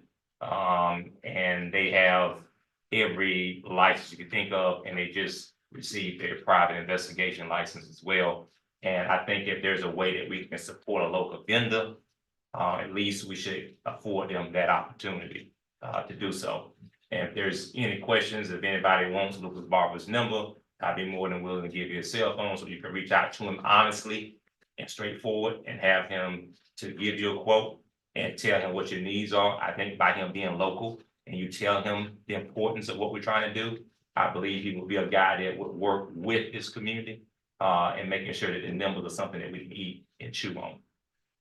So that would be my request to the trustees, instead of paying an increase, is to reach out to Mr. Barber and see whether or not he's willing to give numbers much cheaper than what we're currently getting. I think Dale had his hand up to either tell me to go sit down and say something. no. Yes. On the basis of that comment, I would recommend to the trustees that you table this to the 23rd. I'll be more than glad to get some information presented, because I do not know who quoted last time. I don't recall. But certainly if we have a local who is interested and they're of a fair or equal value, why not? Yeah. So the 23rd, if you would, you can just table till then, and I'll try to provide that to you. I'll make a motion, Mr. Chair, to table this item until the 23rd of this month. I'll second it for discussion. Right, that's quick. I want to make sure there's no more public comment. I'm trying to exhaust that part too. I know y'all are moving quick. Look at your slips. Well, I know, but I know I'm looking, but I'm just pointing out here to my locals. I couldn't, Barbara was gonna say something and then, You're doing fine. okay. Okay. Sorry. is this just, they're just noticing us that it's going up? Is it in effect, or is it going into effect October 1st, or are we accepting this, or what is? Well, what actually happened, they presented the original 20-something% increase with a revised contract. And they were telling Sonia she needed to get it signed immediately and get it back. So I think probably, I think the agreement actually renews in October. I don't mean to put you on the spot. I think I recall a conversation previously. Is there like a certain term on, do we have a contract that's term on this, or is it month to month at this point? There is a contract, but I think when the contract expires, it doesn't automatically renew. I think that's what you're asking. And if they'll automatically renew it, they're gonna have to do it at the same rate. There's no provision in it for an escalator. I know that. Yeah.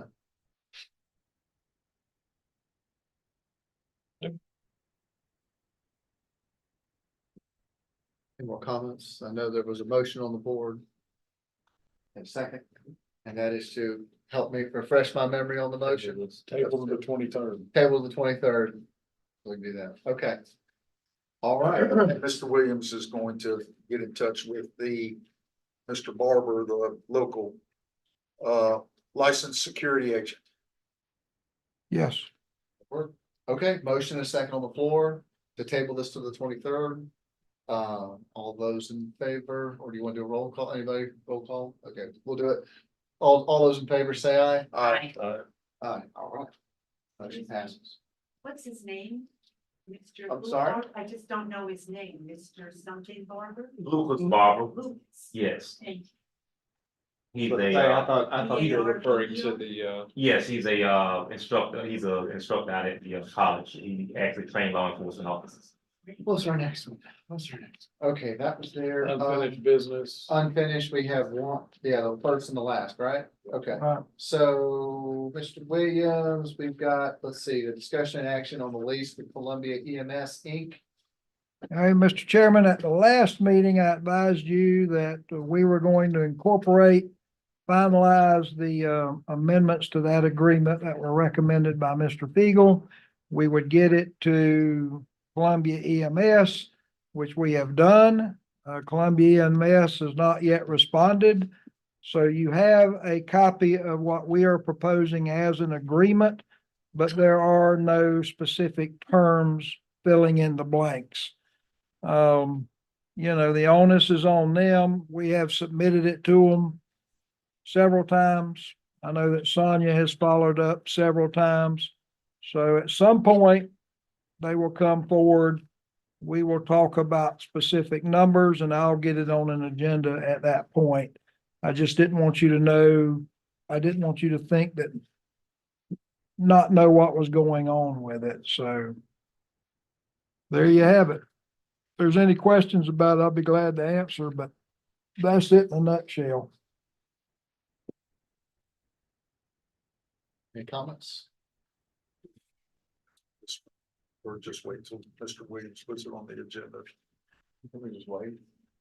What I'm hearing. We have discussion and action about the motion to table until placed on an agenda and more information is obtained. Yeah. I do have one question, Mr. Williams. Yes, sir. Isn't this new contract with the county take effect October 1? I think so. Yes, sir. I'll make a motion that we table this item also until the 23rd.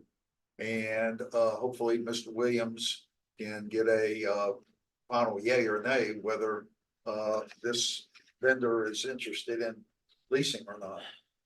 Public conversations. Oh, God. I did miss the public comment. There's a motion on the plate. Well, I'll withdraw my motion No, for the time this is being motion. so we can hear public comment. Let's stick to the rules. Chairman. Y'all didn't let Mr. What's his name break the motion. You're not gonna break it for me. All right. Motion on the table to, I think you just withdrew his motion. oh, we did. Okay. No, y'all didn't withdraw. What's your name? Ms. Atkinson, y'all did not withdraw your motion. It would be unfair for me to go up there and speak when y'all didn't give him an opportunity to speak. So I think it should be across the board. All we do by motion, Mr. Chair. All right.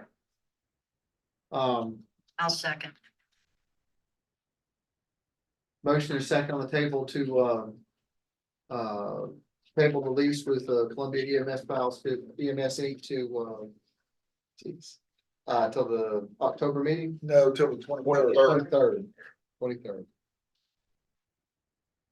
So all those in favor say aye. Aye. Motion passes. All right. Last item on the agenda, discussion and approval efforts to provide medical services and or utilize the buildings in the Lakeshore Hospital campus. Mr. Williams. Yes, thank you, Mr. Chairman. In your agenda packet, you have a memo. The memo identifies those potential uses that I'm aware of for each building on the campus. Now, I want to try and address some of the public comments that were made prior to. There are three of these: Florida A&M, Lifetree Women Care, and the City of Lake City, which did receive questionnaires asking for specific information. The City of Lake City, Mr. Rosenthal tried to address his verbally when he presented tonight.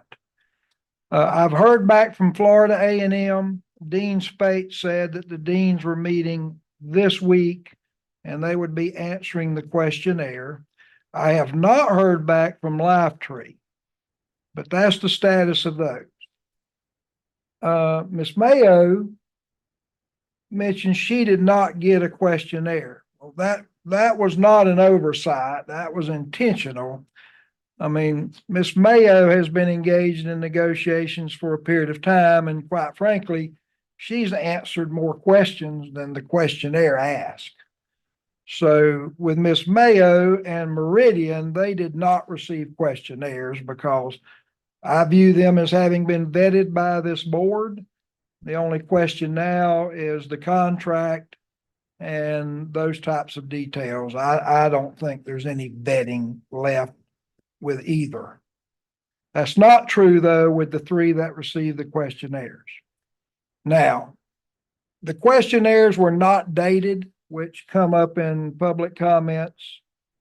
And there was a disclosure. The disclosure covered the fact that I was letting these people know that, hey, there is a referendum vote scheduled in November, and I can't tell you what may happen with that and what may become of it, but I feel like it's just the appropriate thing to do to let people know that you're talking to about doing business, what the status is of your organization.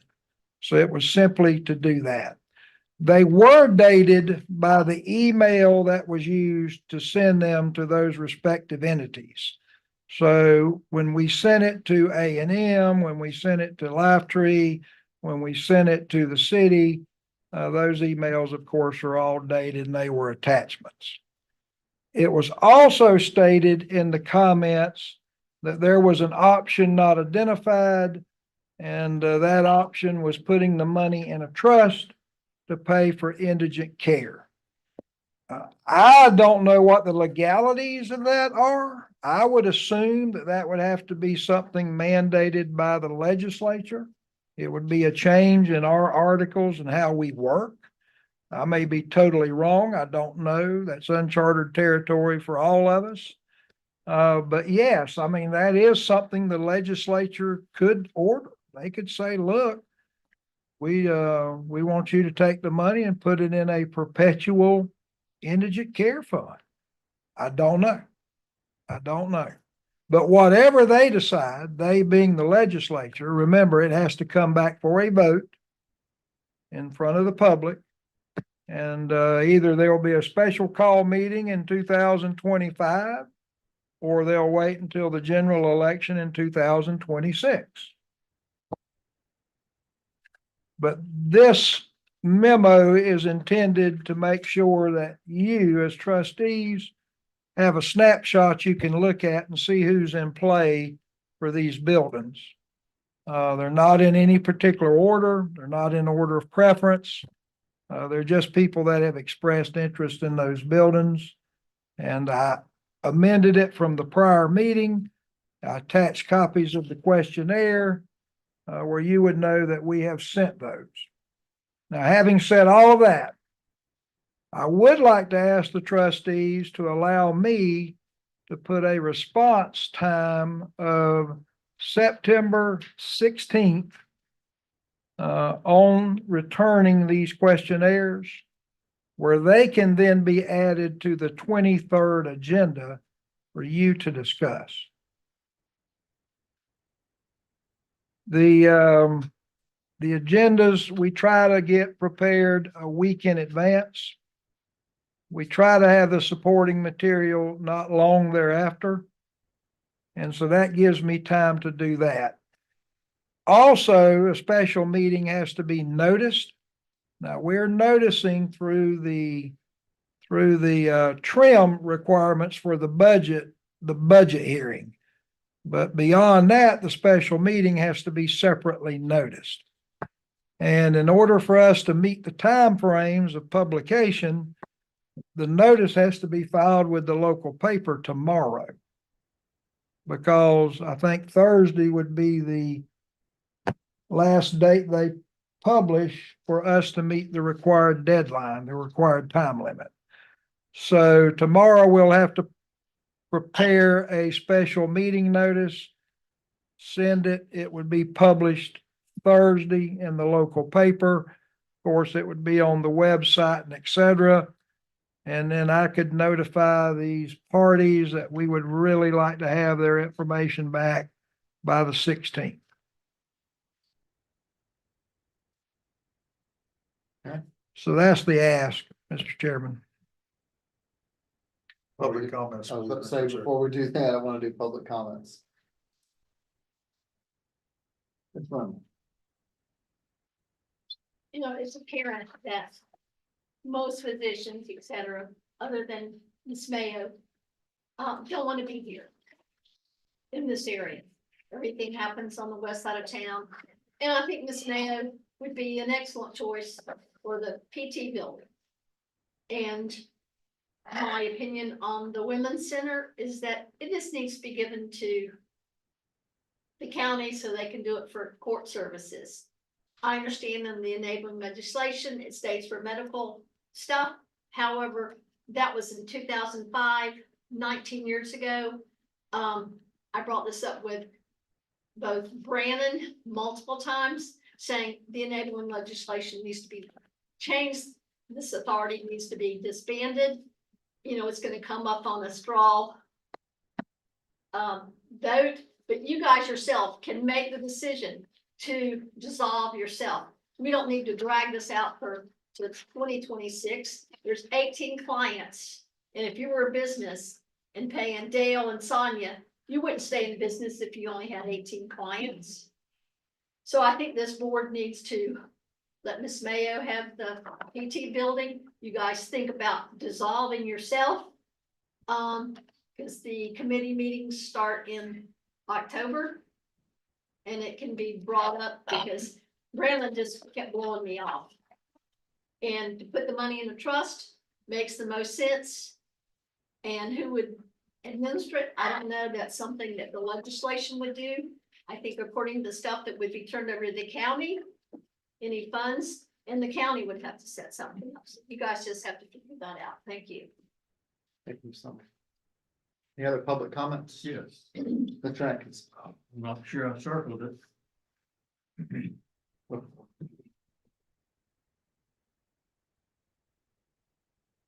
I'd like to recommend that trustees direct your director to come back with a contract that Dr. Mayo has had an opportunity to completely review and hopefully approve, and that there be a contract available for you all to vote up or down at your next meeting. I guess that's September the 23rd.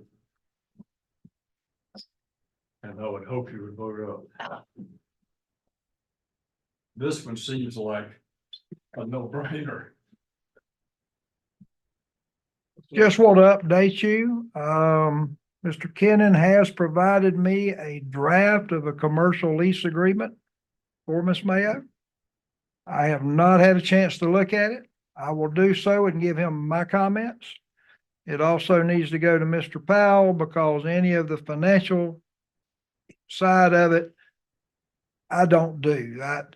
That's not me. That's Todd and that's Mr. Powell. I don't get involved in that side of it because of the legalities, but that's what's left to get it in front of you. And as soon as we review it, I'll make sure Miss Mayo gets a copy where she can submit it to her attorney for review. Any other public comments? A few things. I do support, I think the board overall voted to support, Ms. Mayo, and so I see that being a no-brainer. What is the cost in which we're leasing the building to Meridian? Because we need to be fair. Are we leasing the building to Meridian or are we giving it to them?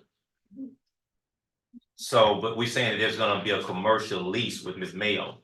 Ms. Mayo wouldn't have a similar opportunity, because you're putting her at an operating disadvantage and you're putting Meridian at an operation advantage financially. Well, the biggest difference that we're ironing out, I can help you, is she is a private entity which has to be treated different than a 501c3. That's just under the law, so that's my only comment. I won't have any more dialogue with you, Mr. Warren. I just wanted to, you asked the question, I thought I might could help you out.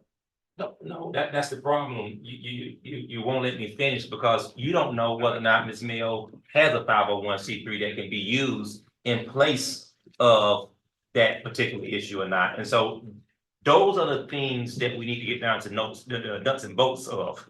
And we need to be more diligent in making sure that we assist a local entrepreneur who wants to come here, who graduated from FAMU, who has the ability to reach out, who have more outreach than any one of us in this community to get doctors and to get other people to participate in bringing medical doctors and providers to this community.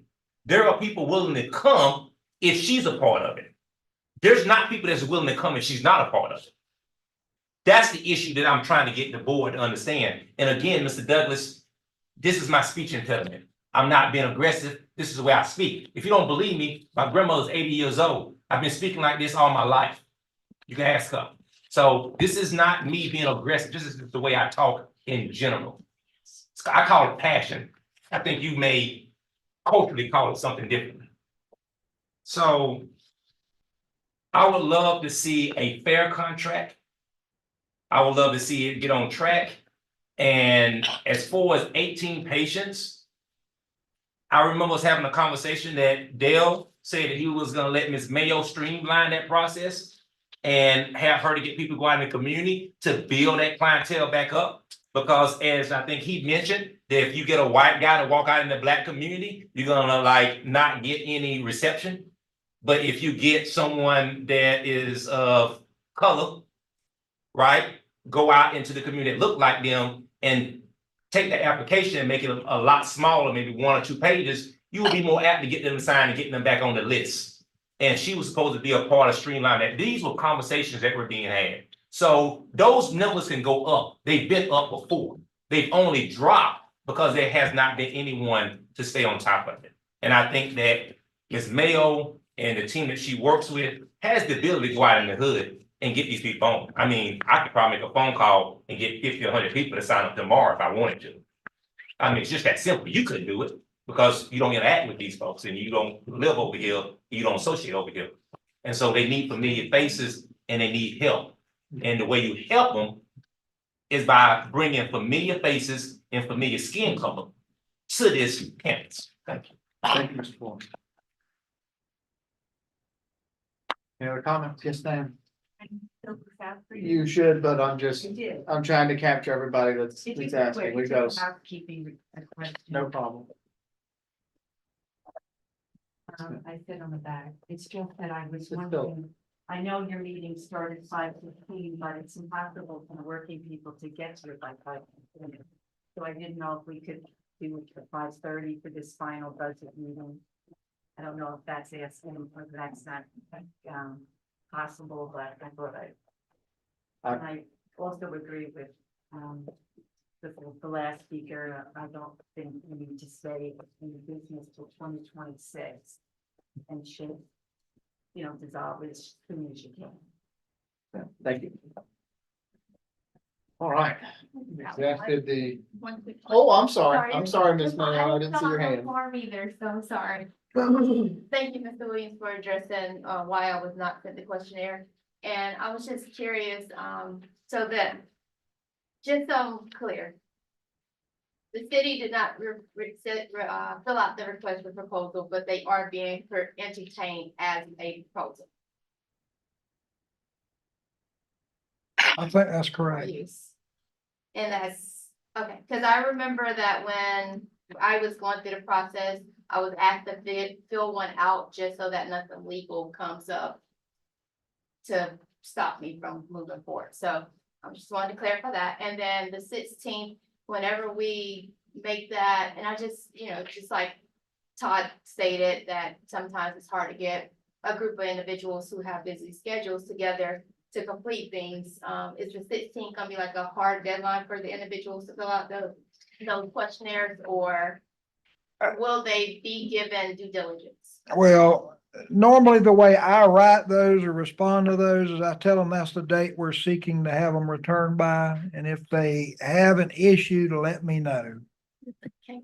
I try my best to accommodate as much as I can. And then what will be the consequences or the backdraw if they are not able to return it by the 16th? Well, the real deadline is when they meet. Obviously, the least amount of time they have to review those proposals, I think the harder the review will be. Because I'm the reason that's because we are giving the city all of this leeway because they just got new leadership. I think we're all aware that Florida A&M just got new leadership. So, I just want things to be done just across the board. Like, we don't want to give 60 days to this group because they just got new leadership, but we're gonna rush the other group just because we want these answered with it by, I'm not saying they can't have it done by the 16th, because I was informed as well they'd be meeting this week, but I just want to know, like, ahead of time, if I get asked the question, what a response, a knowledgeable response would be. And I am very, very disappointed that the city is being entertained for a proposal that they did not fill out. Thank you, Ms. Mayo.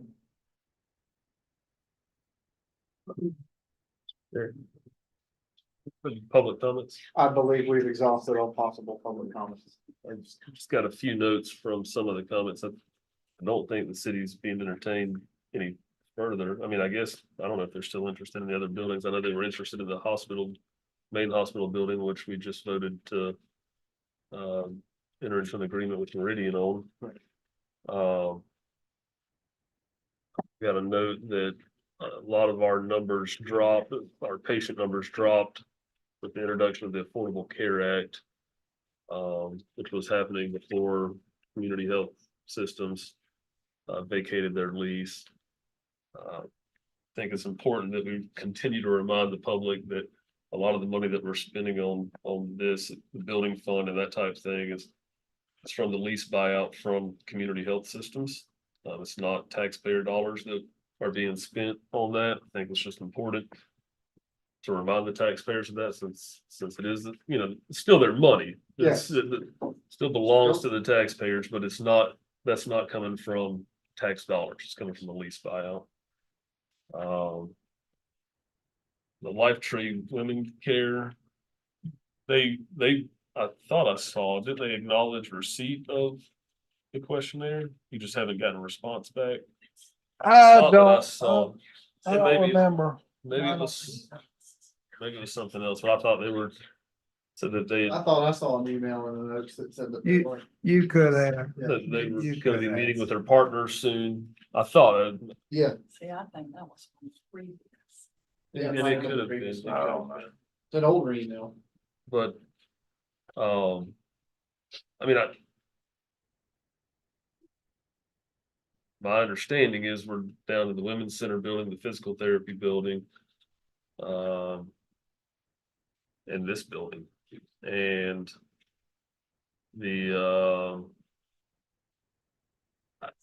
I don't think that we shouldn't. If somebody comes in and says, hey, I want to open up a urgent care in this building, and it meets the needs of what the hospital authority is supposed to be doing, I don't think we should turn that down just because we've sent out an RFP. I'm not saying we should accept everything, but if it has to do with what our mission is and it's providing indigent care, then I think that we should look at that at any point in the future. I think that we should constantly be looking for it, whether there's an RFP out or not. We still have land here. If we want to build a building somewhere that helps meet our mission, then I think that's appropriate that we do that. So I think that we should consistently be looking for providers that will enhance our mission. I don't know if it's something that we can do or not, but I think we should look into what it would take to put the indigent care money into a trust. I mean, it is technically right now, it's in our trust, but can we add an extra layer of protection and have it in a trust that way? If something happens and we don't have a quorum, or if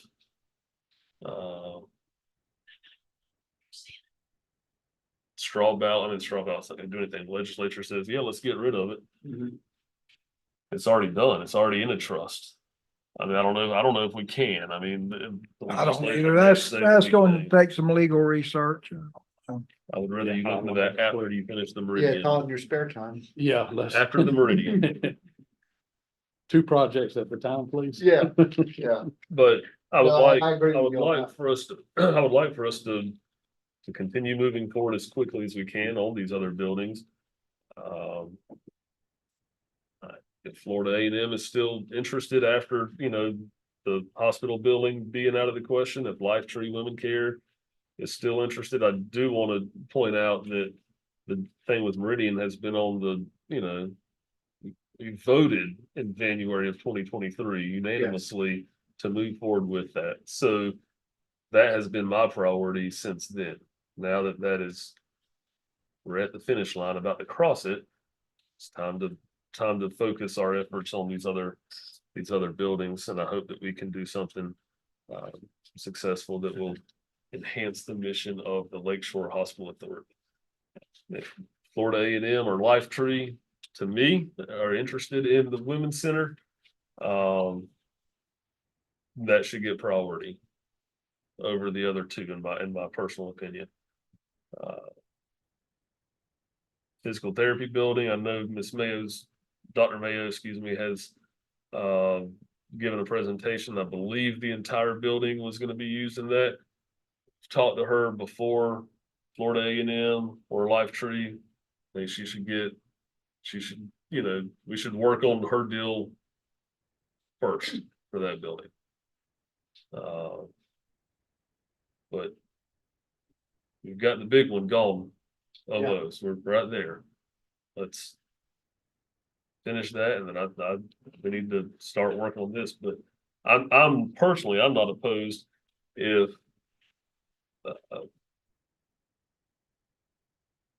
ABC Hospital Corporation came in and said, hey, we want to do a standalone ER. We need to talk to them. Not just because we have an RFP, we don't have an RFP out doesn't mean we should not continually be working towards enhancing our mission. Those are my comments. So everybody. Comments? Briefly, Yes, yes, sir. I agree with everything Mr. Bill just said. And with the one exception, I'd like to get some feedback from my fellow board members on how we can give direction to Mr. Williams in requesting these questionnaires to come back. As far as giving any of our funds away, like Mr. Beal had stated, I think it should be also put into, it's already in a trust fund. But I think we need to let it be known that me, speaking for myself, I'm not willing to give any of that money away. Every time I go to down the street, I hear people say, do whatever you want with the buildings and the property, but don't give our money away. And, they say that all the time, and I'd like to get the feedback from the rest of y'all regarding that, because it may eliminate a lot of these provisions. As far as Dr. Mayo, I agree.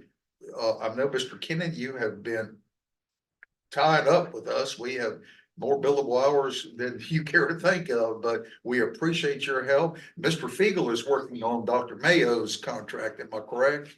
No, he's working on EMS. I'm sorry. That's right. Yeah. But you are, but whatever, if we can pay you time and a half overtime to get that done, I would love to see us complete that project. We have talked about it, and it needs to be finalized. But I'd really like to hear the feedback as to how we can tell Mr. Williams that his board has said no on any of these $19 million that we have in proceeds. Because they may just say, well, we're not interested. I thought, wasn't that in the RFP? Well, it was. I think the RFP was a question of are they requesting? Well, when they presented to us, if you remember, I asked Dean Spates if it was both, that meaning the property, the hospital, and the $20 million, and she said, yes, had to have both. Of course, now she has not had the approval of the new president that they have and their board. But I think that the email said that she was going to be working with the deans, as you stated, this week. And then I assume they will follow suit up the ladder to the president and the board members to get their final approval. But I think we need to let them know, or I do. I don't know how the other four of you feel about not touching the money. If I can comment first, I'm against giving out funds. I think they should be held in a trust. Just for whatever happens to us based on whatever straw poll may occur, if they decide to dissolve us, et cetera, I think if we place the money in the trust, the board can then, preside over the trust. But if the trust is there, to me, it states that we don't have to, no one can come in, it can't be rated, in other words. Or it will go to our successor also. Yeah. Mr. Bullard? Those funds were for indigent care, am I correct? Yes, sir. Okay, then that's a moot point. Is it? Is it a moot point? That's the question. That was the thing, that was my thinking of having the trust, was even if they were taxed and raised for that. But that's the question I was. Well, there's still some money that we have access to, the 9 million. How much was that lease buyout? 7.5. Seven. Yeah. I mean, we haven't gone through quite all of it yet, maintaining these dinosaurs. There's still money in our bank account that, that we're using for operating funds, which is why we're still able to keep the 1/10,000th of a mil, which is why we're able to to do what we're doing. So I would still consider that taxpayers' money. I agree. I think it should all be put, if it can, if we can even do that right now at this point. I agree, and I also agree that we should not give any of that money to any entity wanting to operate anything for anything. Or we shouldn't give the money away. You got a constitutional prohibition, but the quick answer is, if we get a proposal and that's part of it, I can pretty much tell you under the Constitution that no money's given out. Yeah. For instance, if you want building A, you get building A, and if we surplus it and give it to you under legal conditions and restraints, then it's yours. But it won't be, the Constitution, I think, would prohibit us from saying you get building A and here's 3 million to renovate it like you want it and make it pretty and bring it up to code. And that's It's a whole different animal depending on the type of agreement you're looking at, and they're all fact specific. So, if something across the board is hard to say. So, the better practice is let's look at the proposals as we start getting them towards another finish line. And then we can decide whether there is even that component. If there's not that component, no discussion. I'm just hoping now that we're not kicking this can anymore, my feet will feel better and I can run faster to the next finish line. I think what you got left is, you, not necessarily a motion, but a consensus that you authorize Mr. Williams to request respectfully that the questionnaires be filled out by the 16th. So can And we, his return. I'll spend next weekend. I'm speaking for myself, not the other 4 individuals in here. I'll spend next weekend. Look, I mean, it's a short questionnaire. If we give them till the 20th at noon, that way you have time to forward them to us. I mean, do we need to have them by the 16th? I know you said. That's your prerogative. Well, look, we have to publish the agenda a week in advance and we have to provide the backup material as soon as it's available. And we do get criticized heavily when we add backup material late, just prior to the meeting. Now, And you always have the option of putting it on the agenda if you don't get what you need and don't feel comfortable making a decision based on lack of information that didn't get timely submitted, timely being the eye of the beholder. You always have the opportunity to table it. You got a meeting, first Monday of October, so you got that flexibility. The second Monday, the key is if it's not on the agenda, can't be discussed.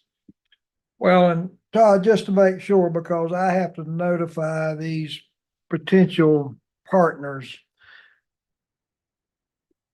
The only thing we can use the money for legally is to pay for services rendered, correct? Yes. So that's basically what I can tell them, that we cannot, and it is now by motion or will be by motion of the trustees, there will be no transfer of money to pay for operations, building maintenance, building renovations. The only thing that the public funds will be used for is to pay for services provided. And that, of course, is by separate agreement with the trustees. Is that correct? Okay, my question is, are we renting these buildings or giving them away? To be determined by you. If you rent something, the owner is responsible for certain things in maintenance. Yes. So what you said before kind of, Well, I'm saying it probably needs to your question, more of a fact specific scenario, because if you end up making renovations, generally under a lease, those are recouped in the form of the amount of rent received. Yeah. So it's a lease specific negotiation. okay. So building renovation won't necessarily be part of that. We can renovate the building, but that would determine. But we just have to determine the purpose of the I mean, again, we're trying to paint a broad brush without looking at what we got left for our last 3 big buildings. So just to make sure I understand, getting back to the date, it's okay for me to ask for the 16th, but we all understand that if Dean Spates calls me, very nice lady, and says, Dale, can you give me another day or two? I'm going to give her a day or 2. Yes. Yeah. But we're going to ask for them back by the 16th. And hopefully we can get them. If we don't, then you can determine what to do on the 23rd accordingly. I don't even have any problems with her zooming in on the 23rd if she can't get them answered by the 20th. I could offer As she that. did at the last meeting. But be prepared to have the questions answered. Well, I mean, what's going to happen tomorrow is an email is going to go out from me. First of all, they're going to be told that the Lakeshore Hospital, the former Lakeshore Hospital, is now off the table. I'm going to tell them that by action of the trustees, that the capital owned by or in your control for the public is limited to payment for services only. Right? Yes, And that they have until the 16th in order to respond if at all possible. and they're playing second fiddle to the building that Dr. Mayo is interested in. Okay. Until we hopefully can get that resolved. We've lost our crowd. We only have 2 persons. Okay, but I'm gonna ask, is the hospital off the table? Because you've still got the thing with Masons to resolve. Right. So That's, is it off the table? it's Well, I think the basis is resolved, is the vote was that, provided they contingent. contingent on them giving me the clean deed, releasing only the reverter on block 111, they can negotiate the check, and there's no reverter on block 111.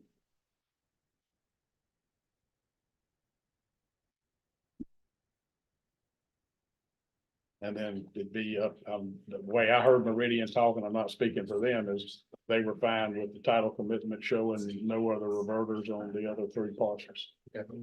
So they would obviously have to accept it as is, with no reverter on block 11 and a potential claim for other 3 parcels that would have to be dealt with down the road. That's my understanding Yeah. of how that. That was what I understood. Mine too. If it exists, If it exists. if it exists. Okay. So we don't have any more action that can be taken on that item then, okay? Let's move on. Staff report is in your pamphlets, board member comments, Ms. Chance. None. None. All right, let's adjourn. Yes.